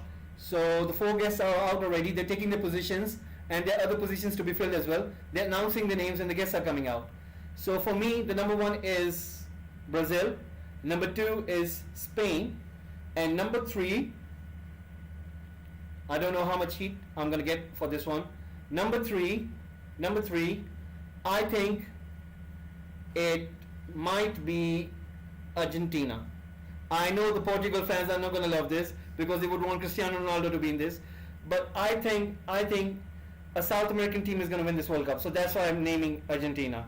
If not, you could say Argentina and Portugal because I want Cristiano Ronaldo and Messi to face each other in the World Cup. England, I don't think so. With Gareth Southgate, I am giving no chance because the best chance they ever had was back in Euros. Gareth Southgate is not a good coach. The man is really, I don't understand like how much conservative you can be. If you have the likes of Sancho and Saka, and Italy, they weren't playing, they didn't have their best match, and you should have won those Euros. I do not think that there will be ever a good chance for England to win a major tournament, and he really blew it. So for me, England, I don't think so. It will be really hard. Let's see if Argentina are going to win this. Let's see if Argentina is going to win this. So let's see what's going to happen. The guests are out now. There's still a few more positions to be placed. I think they're done now. They're talking to each other. So let's see.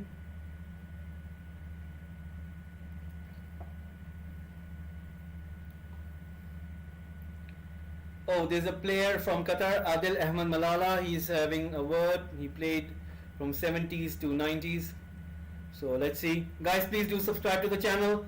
Please, we do really need your support. Thank you for tuning in to watch this. The draw is about to start right now, any minute now. Before there were performers. There were so many like musicians, and now Deschamps, he just came out with the World Cup trophy. He plays in the center of the stage over there, and now the guests are coming out to place the teams in the draw in the group. So let's see.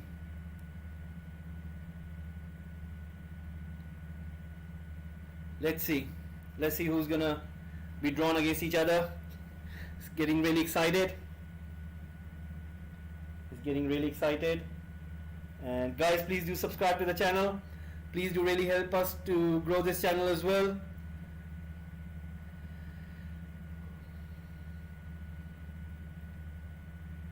Belgium, I think they're done. Belgium, I don't think so. They have a chance because their generation, Roberto Martinez, as much as a good coach he is, I don't think so they'll be doing any good in this tournament. They will try to get to the quarterfinals, but after that, you never know. But I think number 1 favorites for me are Brazil and number 2 are Spain. So let's see what happens. And the teams to watch out in this tournament are USA and Mexico. Guys, I think USA, this generation, they're really promising, and I wouldn't be shocked to see them if they really make out some shocking results.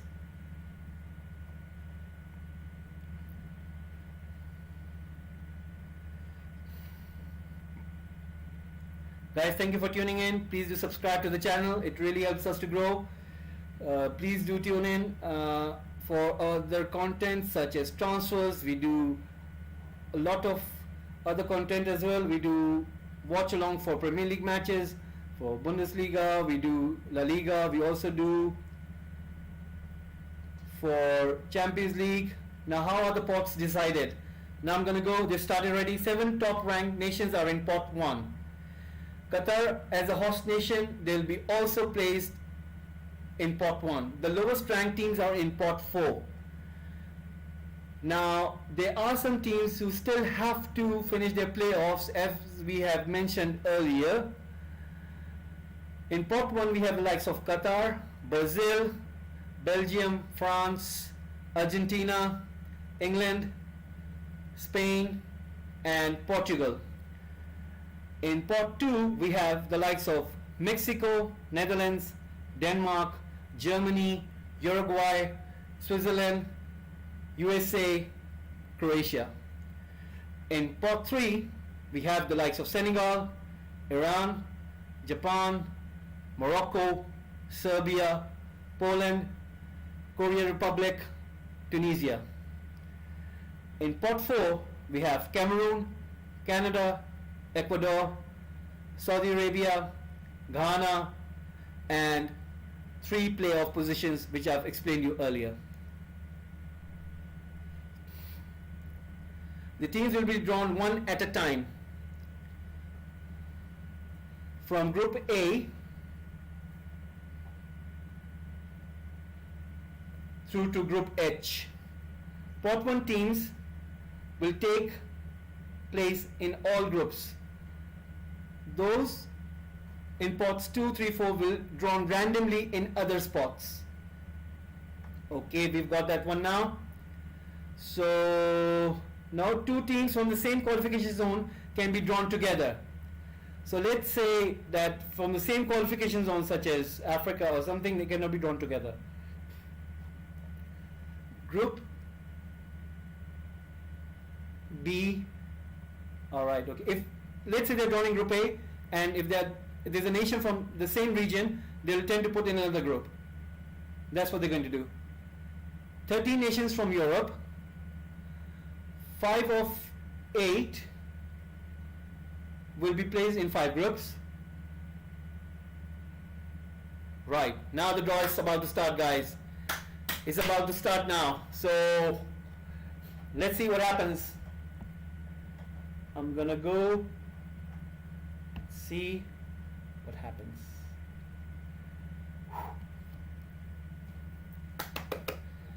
Guys, if you're really up for it, please do let me know. So they're gonna place the teams in from pot 1 in all the other groups. So let's see who goes in Group A.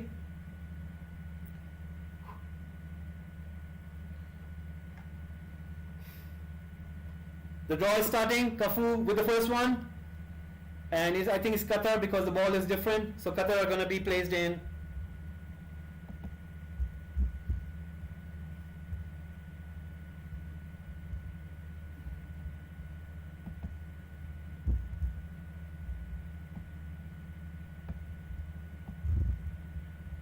In Group A.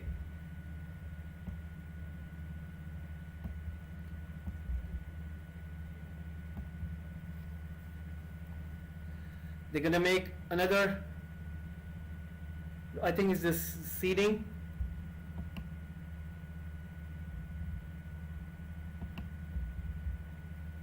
A1. So they'll be placed 1. So Qatar, they'll be in A1. So that's done. Next one, we've got another country coming out. Let's see who will be that one. England. England has been drawn out now.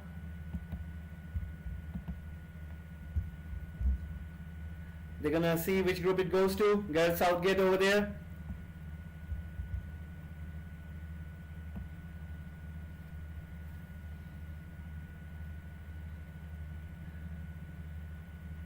England in Group B, and let's see what number do they get. I think they're going to be 1. England are going to be in Group B.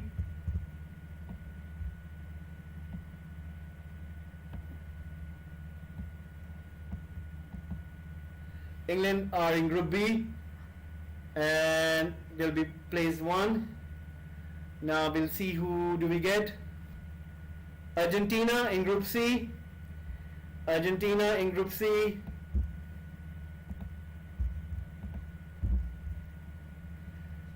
Argentina in Group C.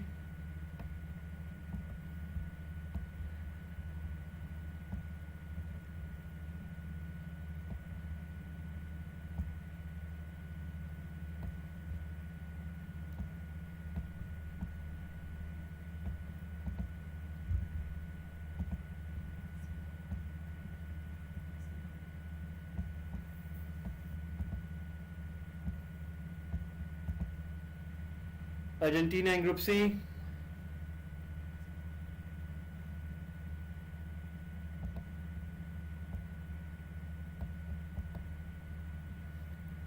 Argentina in Group C. France in Group D.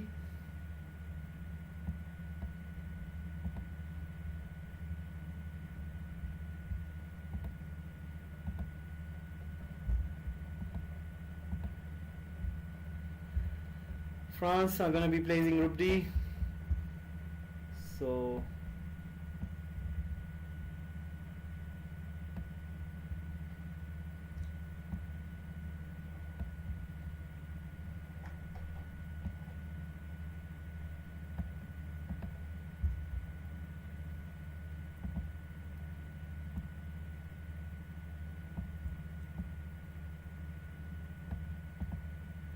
France in Group D.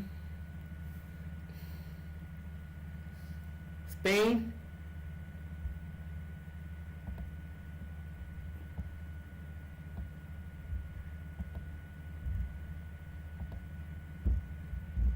In Group E.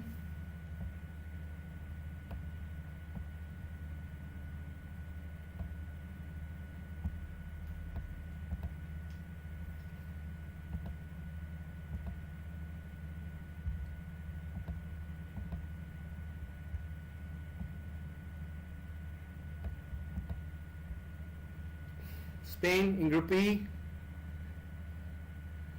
and either Brazil, Belgium or Portugal will come. Let's see.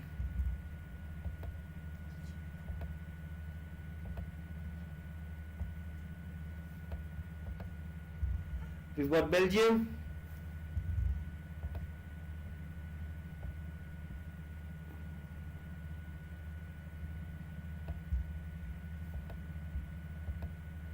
in Group G.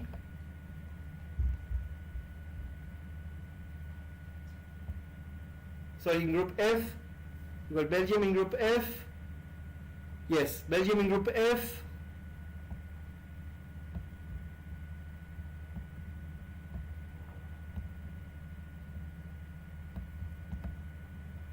And now we got Brazil in Group G.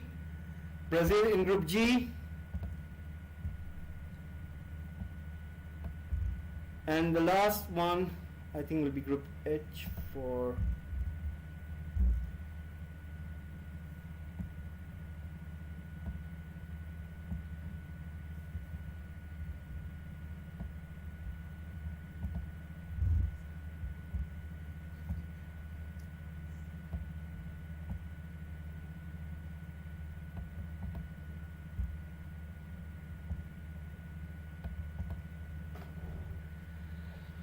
and last will be Portugal.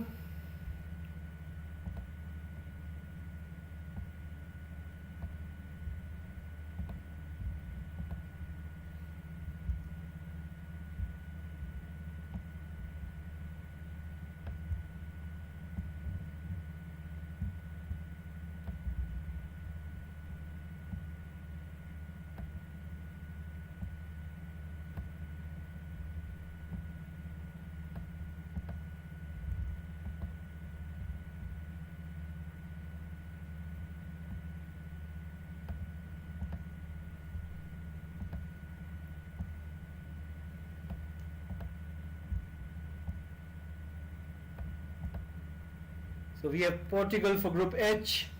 So guys, Group A we have Qatar, Group B we have England, Group C we have Argentina, Group D we have France, Group E we have Spain, Group F we have Belgium, Group G we have Brazil, Group H we have Portugal. Now it's coming out to for pot 2. We'll see what happens.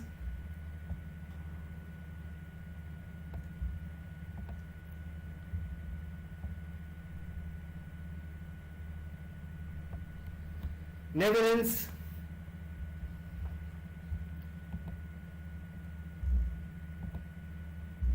let's see who they go for this one.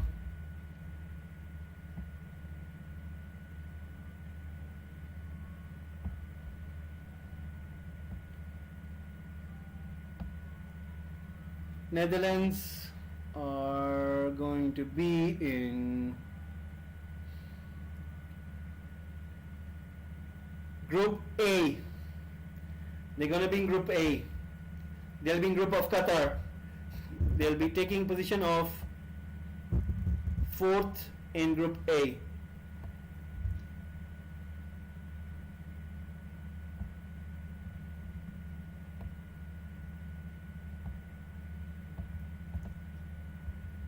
So Netherlands are in Group A. Now it's USA who has been drawn out.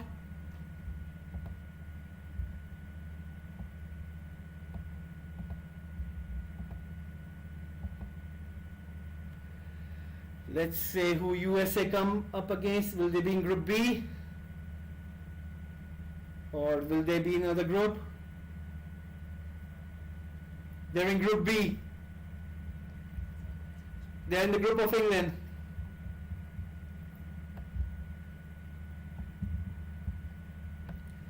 Let's see what position do they get. They're in third position.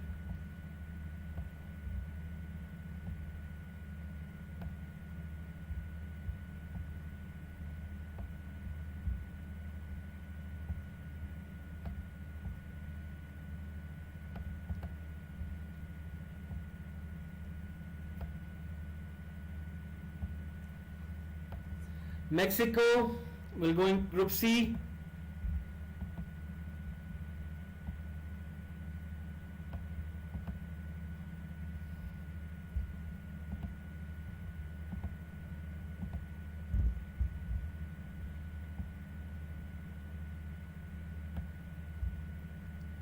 We'll see what number are they going in.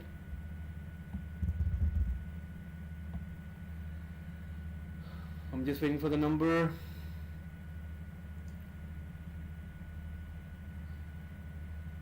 Guys, please do subscribe to the channel as well. C3, they will take place 3 in the group of Argentina. That's a tough group.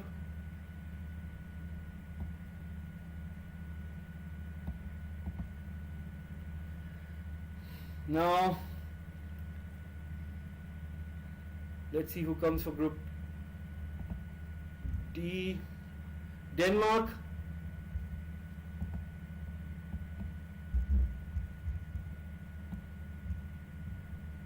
I think Denmark will go into group of France.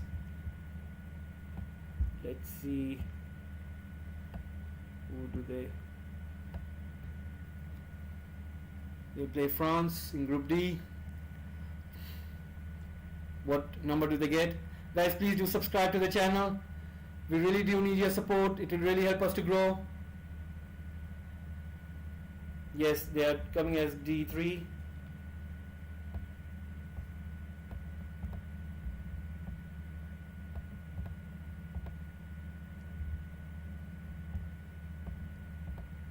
Let's see who's coming out next.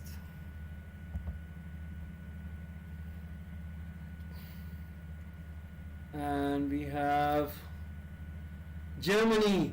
Germany is going to be in group of Spain. That's a big one. That's a huge one. Germany against Spain. That's a big match in the World Cup group stage. That's a huge match. Germany versus Spain.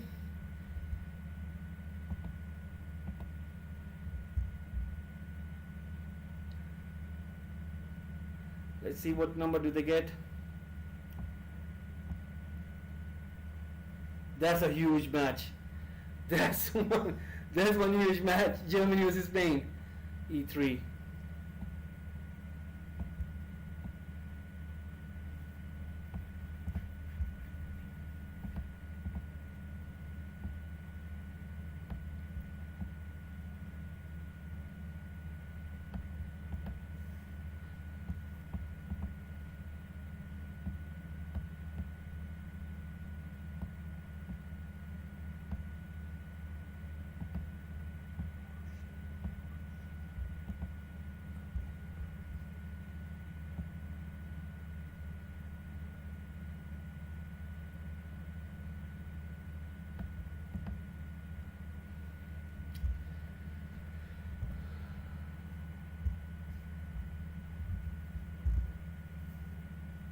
And now we have Croatia.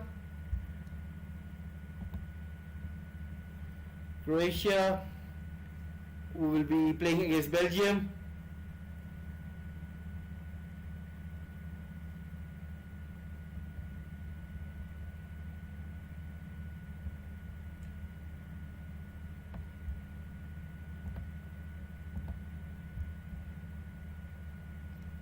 And we have Uruguay, who will be in Brazil, but they can't be from 2, so they'll go into Group H most probably.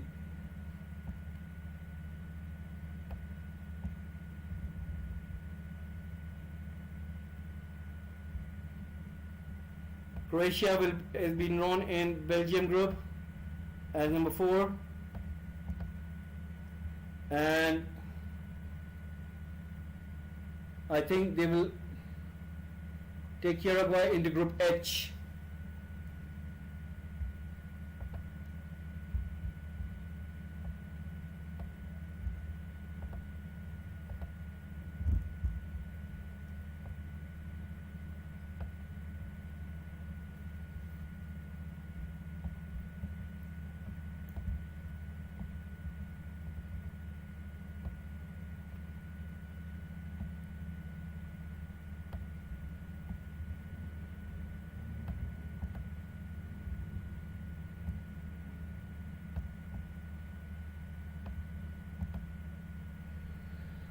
And the last one, Switzerland, they'll be in the group of Brazil.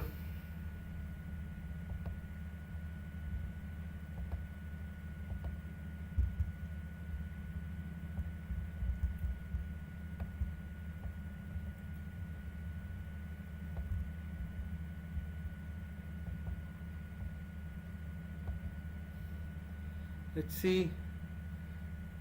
Please they come in. G3, so they'll be in the 3rd position.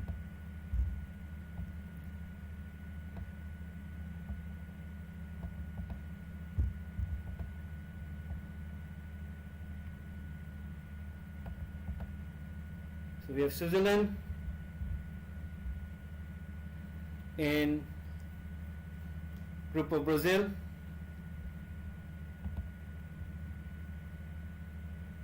I think it's going to be now pot 3. Just going to see.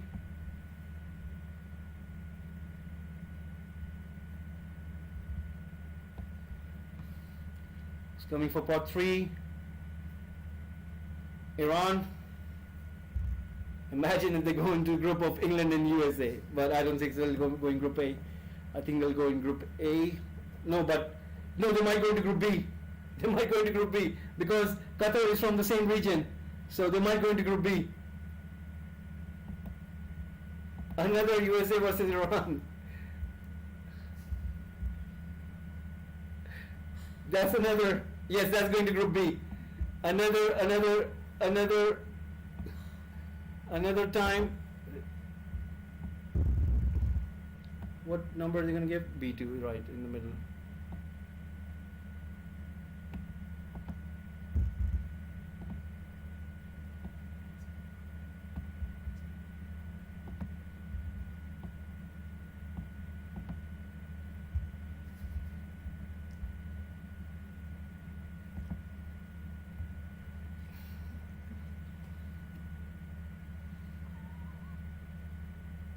Right now, Senegal has been drawn out. Let's see who they'll be playing against. Senegal. I think they'll go into Group A, I think. Yes, they'll go into Group A. Most probably. But we don't know what.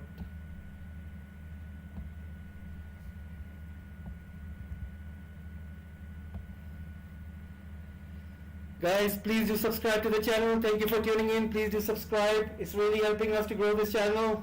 Please do subscribe. It really helps us to grow. If you're enjoying this draw, please do let us know in the comments, in the chat box. Guys, please do press the subscribe button. It really helps us to grow. So Senegal is going into Group A, and they'll be in the group of Qatar and Netherlands. So that's really an easy group for. No. That's going to be tough group because Netherlands and Senegal. That's going to be one good tie. That's going to be one good tie.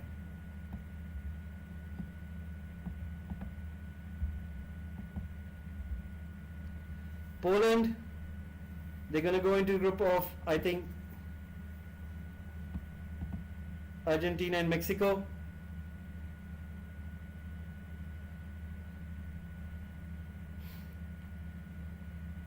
I think Poland.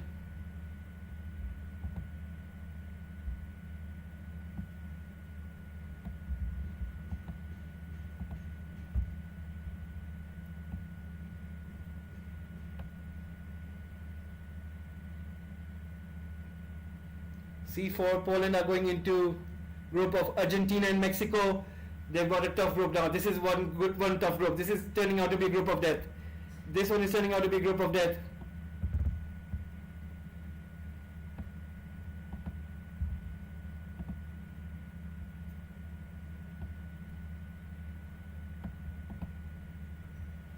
So Poland in Group C.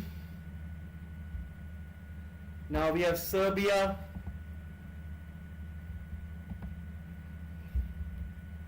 Serbia will be in, I don't think they'll be in Group D, neither in Group E, neither in Group F, perhaps in Group G or Group H. They'll go either in Group G or Group H. Yes, they're going in Group G. So Serbia, they're going in Group G. In Brazil and Switzerland, you'll see what number do they get.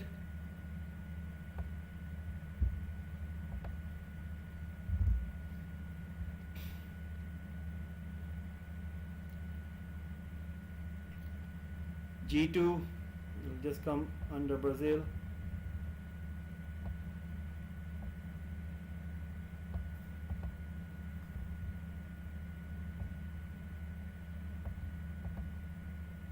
So Serbia in group of Brazil. Now we have Japan, Korea Republic, Tunisia. We have Tunisia.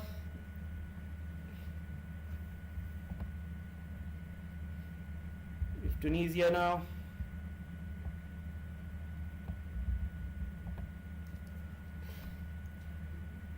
And they're going in the group of France and Denmark. That's a tough one.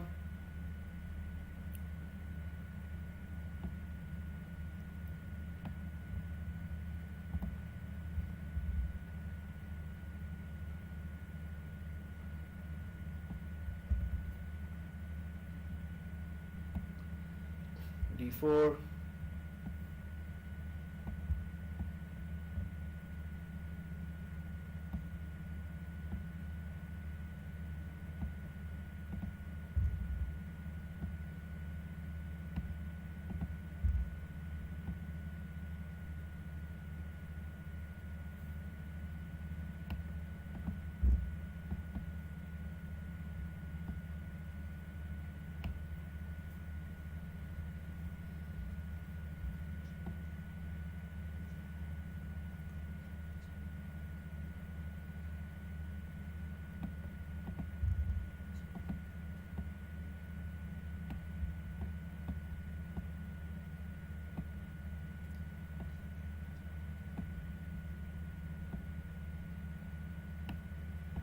Now Japan, they're in Group E, in group of Spain and Germany. That's a tough one as well. That's a big one. That's a tough one.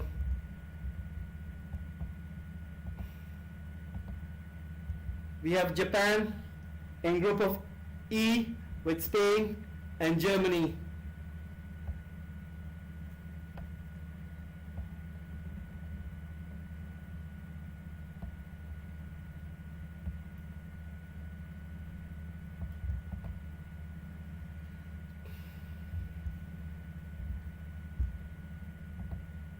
And now we have Morocco in Group F.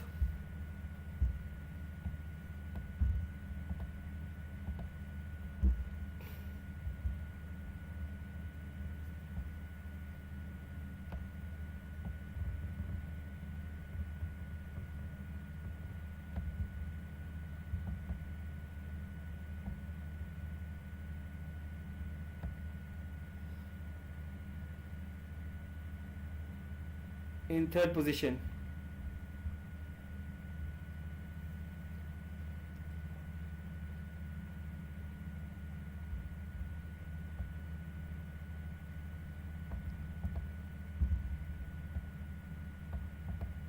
So Morocco, Croatia, Belgium, and now we have Serbia.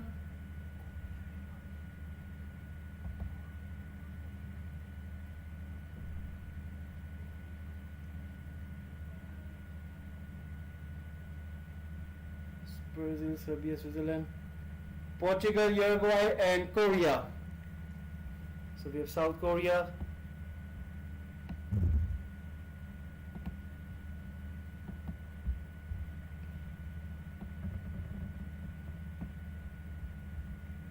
and they are in the last position.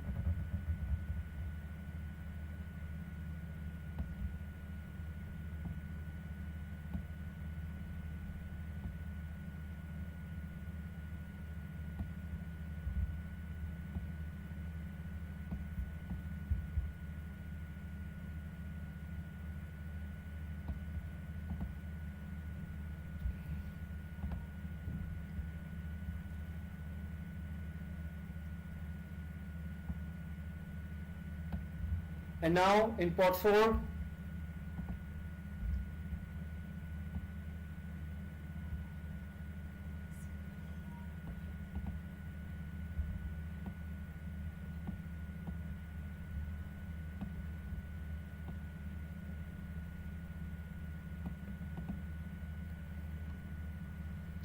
now we have play of 1. That means either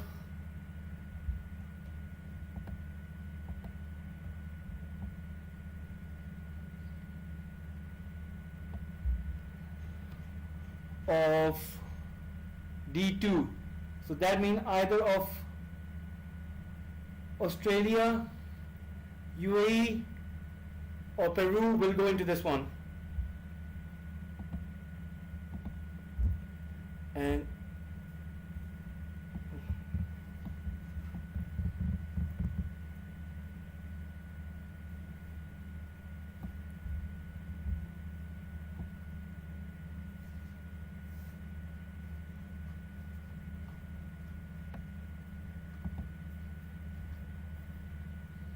Ecuador,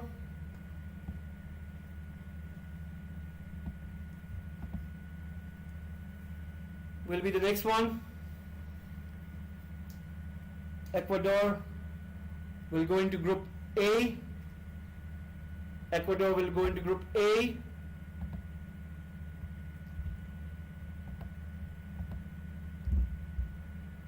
And they'll go into Group A too.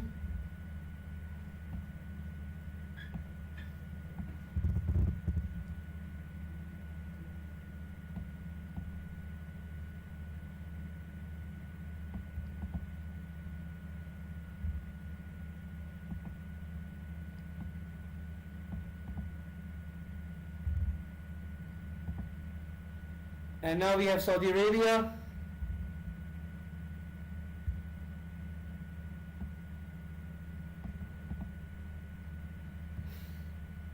Saudi Arabia will not go into Group B, so most probably they'll go into Group C.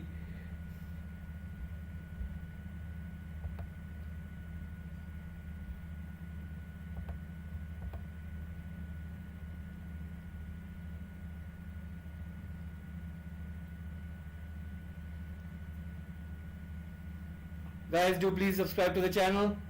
It will really help us. They'll go into Group C. They go into group of Argentina, Mexico and Poland. That one is a very tough group. That one is very tough group. That's tough on Saudis. That's really tough on Saudis. And they're going into Group C. They're going into group. Thank you, Anwar Mirza, for coming in. Thank you very much. Thank you very much for tuning in, Anwar Mirza. Saudi Arabia was in Group C.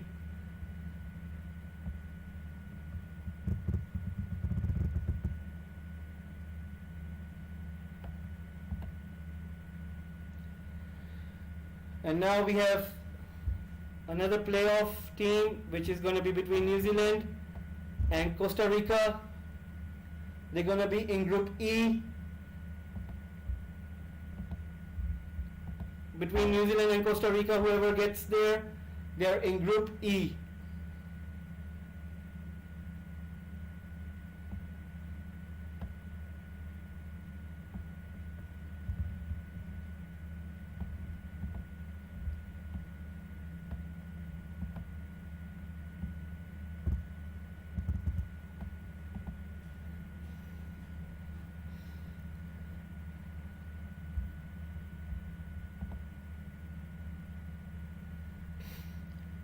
Now a European playoff team has come up,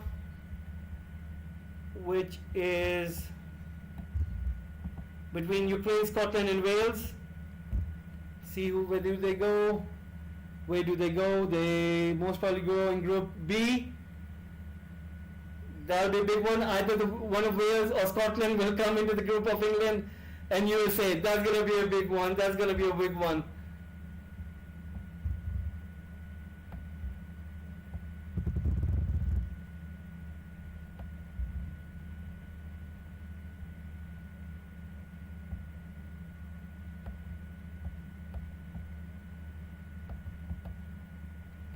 It's going to be a big one.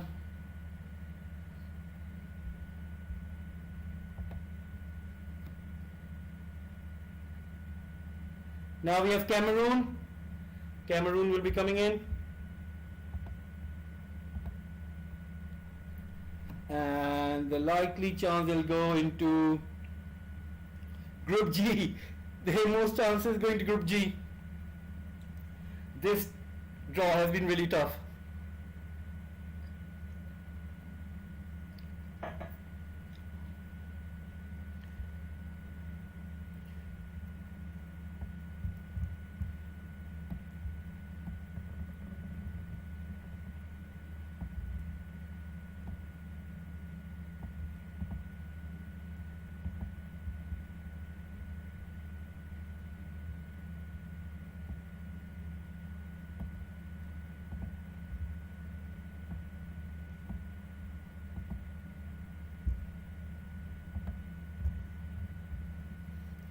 And now it's going to be Canada or Ghana.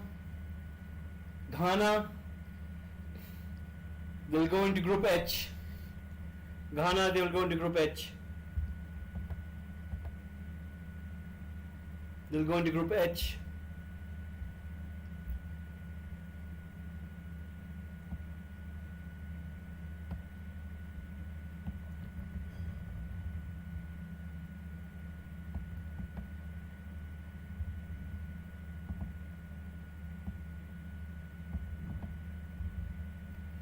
Ghana will go into Group H and Canada will go into Group F.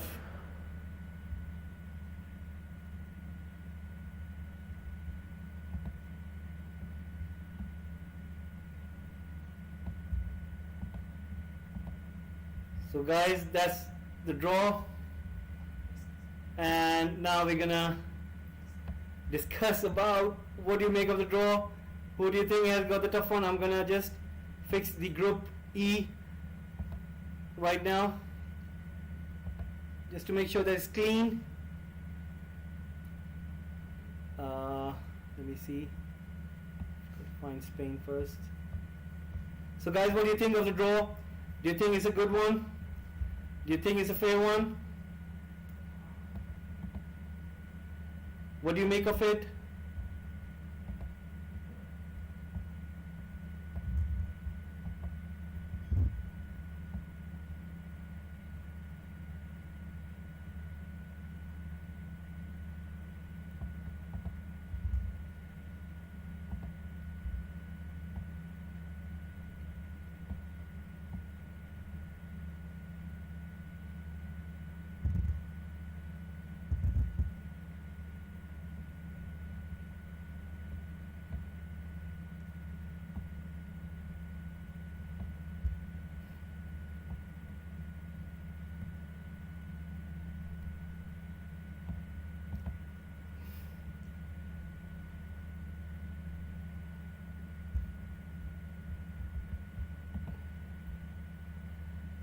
Exactly. That's why. That's what the thing is. Like, you know, I think Group B is such a funny one. Like England, USA, and either Wales or Scotland in that group. It's going to be such a fun one. You know, can you imagine the likes of Scotland, Wales in that group, and you know how much fun it would be. Like Qatar, like as a host, they've really got a good group. Like they got the likes of Senegal and Netherlands. It's going to be hard for them, but they really got a good group. Whereas Argentina, Mexico, Poland, that's a tough group. That's really tough group. Whereas, you know, the one to watch out is, like, for me, if someone would ask me, it's really, it has to do with Group H. Portugal, Ghana, Uruguay, South Korea. That's one tough group. That's really one tough group. You know, there's so many contenders for Group of Death. Like for me, Group G, Brazil, Serbia, Switzerland, Cameroon. That's a really tough one. That's really tough one. That's really tough one. You know, one couldn't beg to fathom like how hard will it be.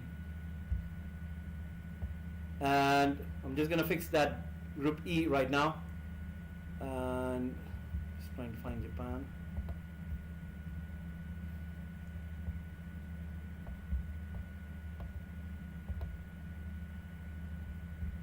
And I've got to fix.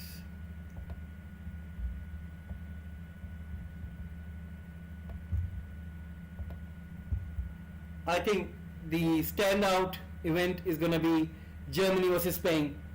I mean, I can't wait for this one. This truly is going to be one. This is going to be one true match. You know, Germany versus Spain is really going to be a hard one. Guys, please, thank you very much for tuning in today. You know, really been helpful with your support, and you know, please do subscribe to the channel. And we're just going to talk through, and we're going to go through like so many things over here right now. That who do we think is going to be the big one?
I'm just fixing the Germany one, because guys, what do you think? Do write in the comments below what do you make of this draw. Did you enjoy this one? I think this one is one of the tough draws I've ever seen in World Cup. Like,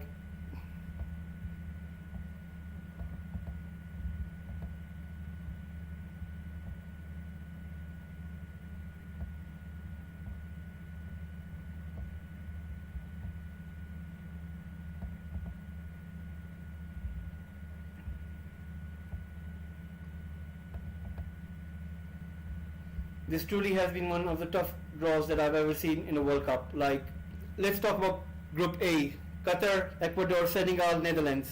I think Netherlands and Senegal are going to be the favorites, and I don't see a way for Qatar or Ecuador.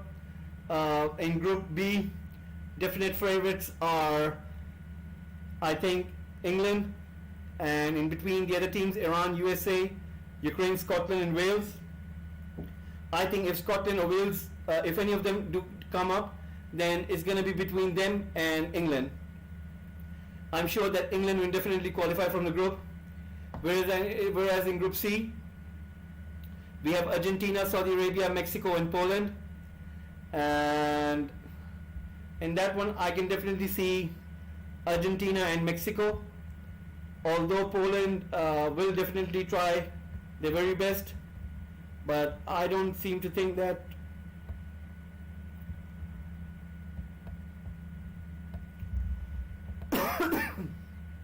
it will happen.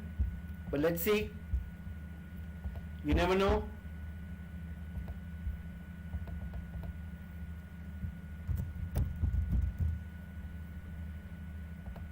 So let's see what happens.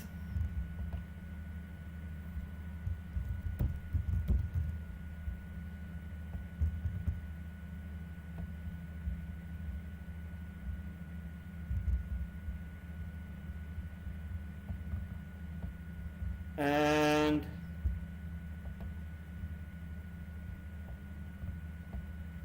I think it's going to be between Germany and Spain. That's going to be a big one. That's going to be a huge one. And it truly is going to be one of the big matches, that what I think is going to happen. And I've just got Germany over here.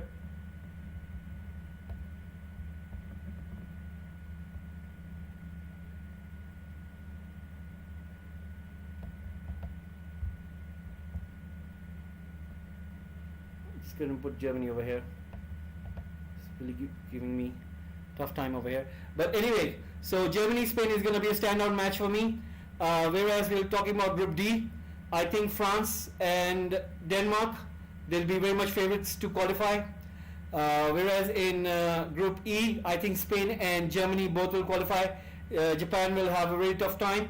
If Japan is able to get a result against one of the Spain or Germans, then that group becomes interesting as well. Whereas in Group F, we will have Belgium, Canada, Morocco, Croatia. I think Belgium and Croatia will be favorites, but although Canada, they can cause an upset. In Group G, I think Brazil will be favorites, and between Serbia, Switzerland and Cameroon, I think Switzerland will make it out, and Brazil and Switzerland will go through. Whereas in Group H, I think it's going to be a tough one. It's going to be Portugal, and I think it will be Uruguay. South Korea will have difficulty to defeat Uruguay, but if on the day, if South Korea are able to beat Uruguay, then you never know. And I think Son will already be having a word with Bentancur in Spurs, and I think that's what's going to happen. Portugal and South Korea, that might be possible, but my money would be on Portugal and Uruguay. So that's what I think is going to happen. So let's go through the groups once more. We're going to see Group A, Qatar, the host, Ecuador, Senegal, and Netherlands.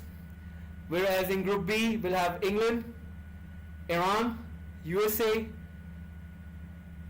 then Ukraine will face Scotland, and whoever wins that one will face Wales, and whoever wins that one will be in the group. In Group C, we'll have Argentina, Saudi Arabia, Mexico, and Poland. In Group D, we'll have France, we'll have Australia playing UAE against Peru.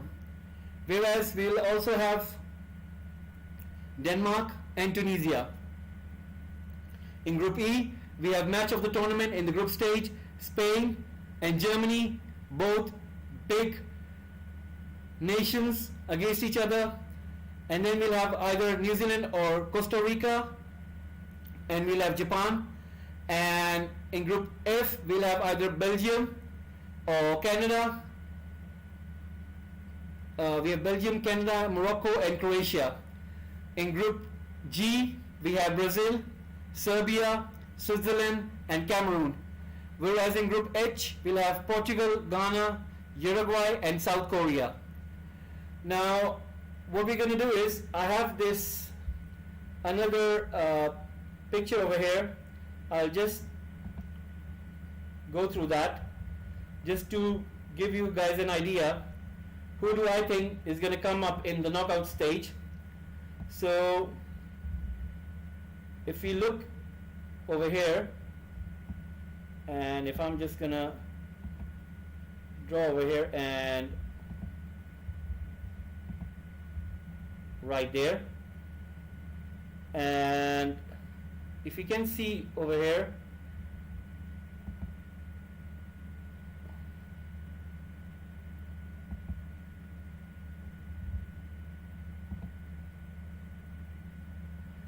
and this is what we have.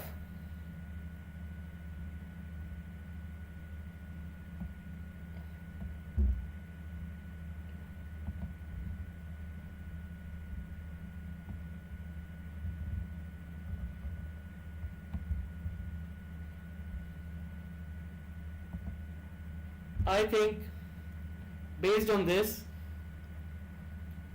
what the tendency which will tend to happen is,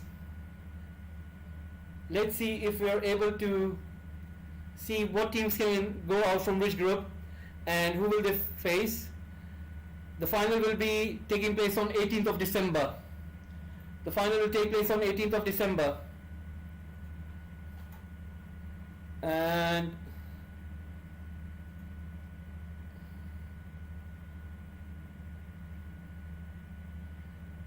we'll see what kind of tournament we'll be seeing right now. I'm just gonna see the Qatar World Cup. Right, I've got it over here now. So winners of Group A will face runners of Group B. So let's say the winner of Group A, if we give it to Netherlands, they will face either England or USA or Wales. So that will be a good match. So England could find it tough if they're not able to win their match. England will find it tough anyway, because let's say if Netherlands and Senegal, they both qualify from Group A, then we can definitely have England facing either of those two. So England are not going to get an easy ride in the knockout stages. So England can either face Netherlands or Senegal in second round. Now moving forward, we have winners of Group C and runners up of D. Let's say if Argentina win their group, they will have runners up in Group D. So they can either face Denmark. So that will be another good fixture. Argentina against Denmark. Then we have winners of Group E playing against the runners up of Group F. So that means if, let's say, Spain win their group, they can either face, you could say, Croatia. That will be a good match as well. So Spain versus Croatia, another tasty fixture which could take place in the second round. Now let's go towards Group G winner against runners up Group H. So let's say if we say that Brazil, they, or maybe Switzerland, if they lose, they could either face Portugal or Uruguay. That will be another good match. Portugal against, let's say, Switzerland. Now, going forward, we also have winners of Group B, runners up of Group A. So England could face Senegal in that one, whereas in winners of Group D facing runners up for Group C. So we could definitely see France versus Mexico. That will be a good match as well. France versus Mexico in second round. Moving forward, winners of Group F, runners up of Group E. Let's say if Germany comes second, they can face Belgium. That will be a good match. Germany versus Belgium. We never seen that one. So that will be a good match as well. Germany against Belgium. If we look at the last second round, that will be winners of Group H, runners up of Group G. So runners up in Group G could be Switzerland, and they could face Portugal. So that's it. So folks, that will be the second round, and let's see how will the quarterfinals look. Quarterfinals, the winners of Group A and B, winners group of C and D. So that means we could have a quarterfinal of either Netherlands, England, between Argentina and France. That's a good quarterfinal. And so from these four teams, we could definitely see in one of the quarterfinals. So definitely four of these teams will head towards the quarterfinal. And from Group E, F, G and H, we can definitely see Spain, Belgium, Brazil, Portugal playing in one of the quarterfinals, and whoever knows can win from the quarterfinal and going into the semi-final. So that's what it looks like, folks. Hopefully you would have seen these groups. And who do you think has the more chances to win the World Cup now? For me, I think it depends on the squad. Now the squad selection is going to be tricky, because it's going to be, this World Cup is different from the other World Cups. This World Cup is going to be taking place in the month of November and December.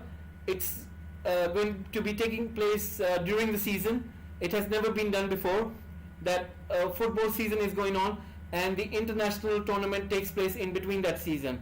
So definitely what will happen is that likes of England will really have a good chance in this tournament if Gareth Southgate picks his team right, because normally we've seen England playing in the summers, they don't tend to do good, par Russia back in 2018 World Cup.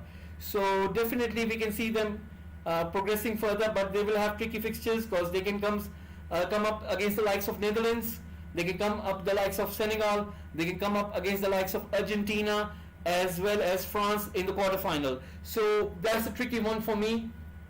That's what I think, that it'll be very hard for them if they're not careful. And they can also you know what, they could also get any team from, like let's say if they do not get Argentina, or if they do not get someone like France, they could get someone like Mexico and Denmark. So that evens out for England. But they should really try to first win their group and really get easy team, and really then they can have a chance to progress further. Whereas the likes of Argentina, they really have got a good group. The tough opposition they'll face is from Mexico and Poland. Whereas France, they've got Denmark and Tunisia. So for me, I think if France are careful, and if they get someone the likes of let's say Netherlands in second round or in the quarterfinal, then they would really have an easier chance to get into the semi-final. So that's what I think is going to happen. Whereas concerning with Group E and Group F, I think Belgium, Spain, Germany and Croatia, they will be the favorites. In Group G, Brazil, Switzerland, whereas Portugal and Uruguay, they will be favorites as well. So we can possibly have a quarter-final between Spain and Portugal, or perhaps we could have a quarter-final of Brazil and Germany. That will be a good fixture as well. So that's how it's going to take place. So the big matches, that they will certainly take place in second round, but in quarterfinals for sure you will see big teams coming up against each other. We'll definitely see big teams coming up against each other in quarterfinal. There will be no easy quarterfinals this time. And as far as a small team who can make an upset, who can do something, I think it's going to be pretty hard for them as well. It's going to be really tough for them. Whereas I think it's going to be, I think South American teams really have a good chance this time, because if you look at the group of Brazil, they've got only Switzerland, Serbia and Cameroon, so they can progress from the group stage easily. Argentina, they've got Saudi Arabia, Mexico, Poland. Mexico is a tricky one, but they can also do good against Mexico and they can win the group. Whereas in the second round, it will be tricky, because if Argentina wins their group, they can get Denmark, and I think Denmark would be easier one. And if they progress to the quarterfinal, they will either get Netherlands or England or other nations. So that's easier for Argentina too, similar to France. And whereas in the other side, if you look, I think Spain could get someone like Croatia, and they can do really good. And then they will have a tough time, because they can either get Portugal or they could get Brazil. So that quarterfinal will be one to watch out. Whereas what I can think that in terms of Group F, if Belgium, they win their group, they will either face Germany. So from between Belgium and Germany, that'll be a good one, because if Belgium are able to get a result against Germany, then they will face either Uruguay, or they could face someone like maybe Switzerland. So Belgium will have a good chance as well. So can Germany. So this one is really turning out to be a very good World Cup in terms of fixture. We're really getting good fixtures in this one, and by the looks of it, it's really going to be a really good World Cup. That's what I think.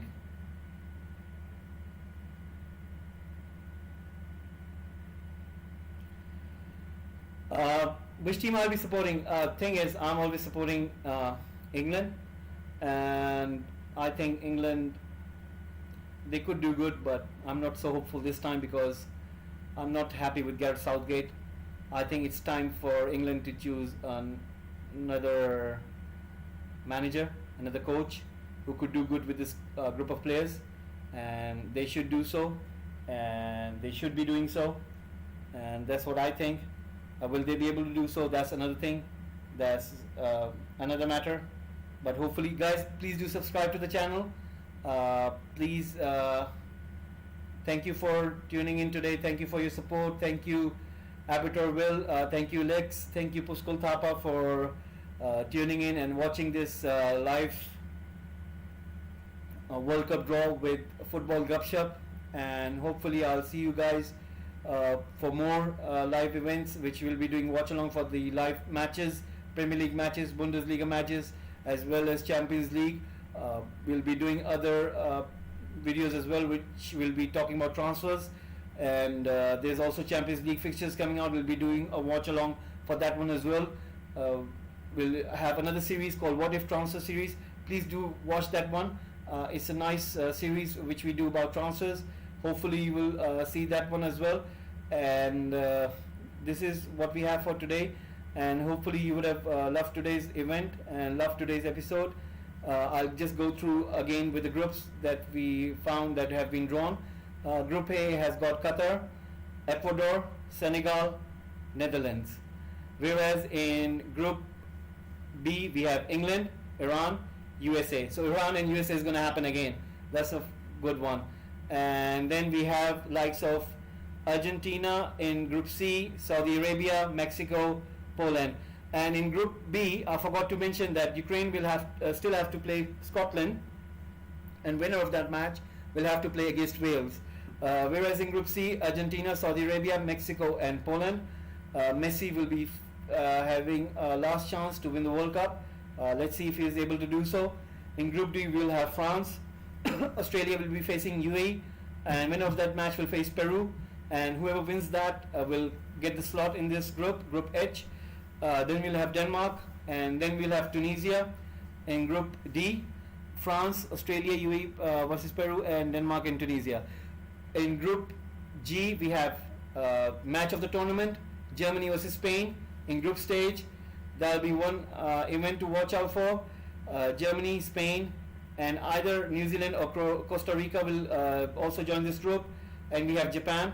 In Group F, we have Belgium, we have Canada, we have Morocco, as well as Croatia. And this one is going to be one tough group as well. And then later come the two groups of death, Brazil, Serbia, Switzerland, Cameroon.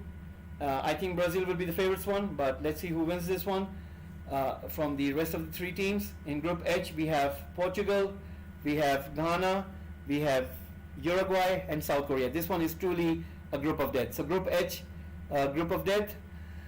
And so folks, hopefully you would have loved today's World Cup draw, today's event. You would have loved the new presentation which we have done. We are a growing channel. Hopefully you will tune in for more events, and hopefully we will grow together as a Football Gupshup family.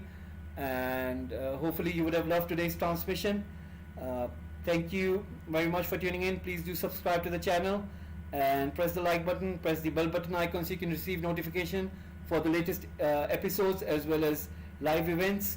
And please do mention in the comment box and do press that like button. And thank you for tuning in for Football Gupshup. I'll see you in the next one. Hopefully you would have enjoyed this one.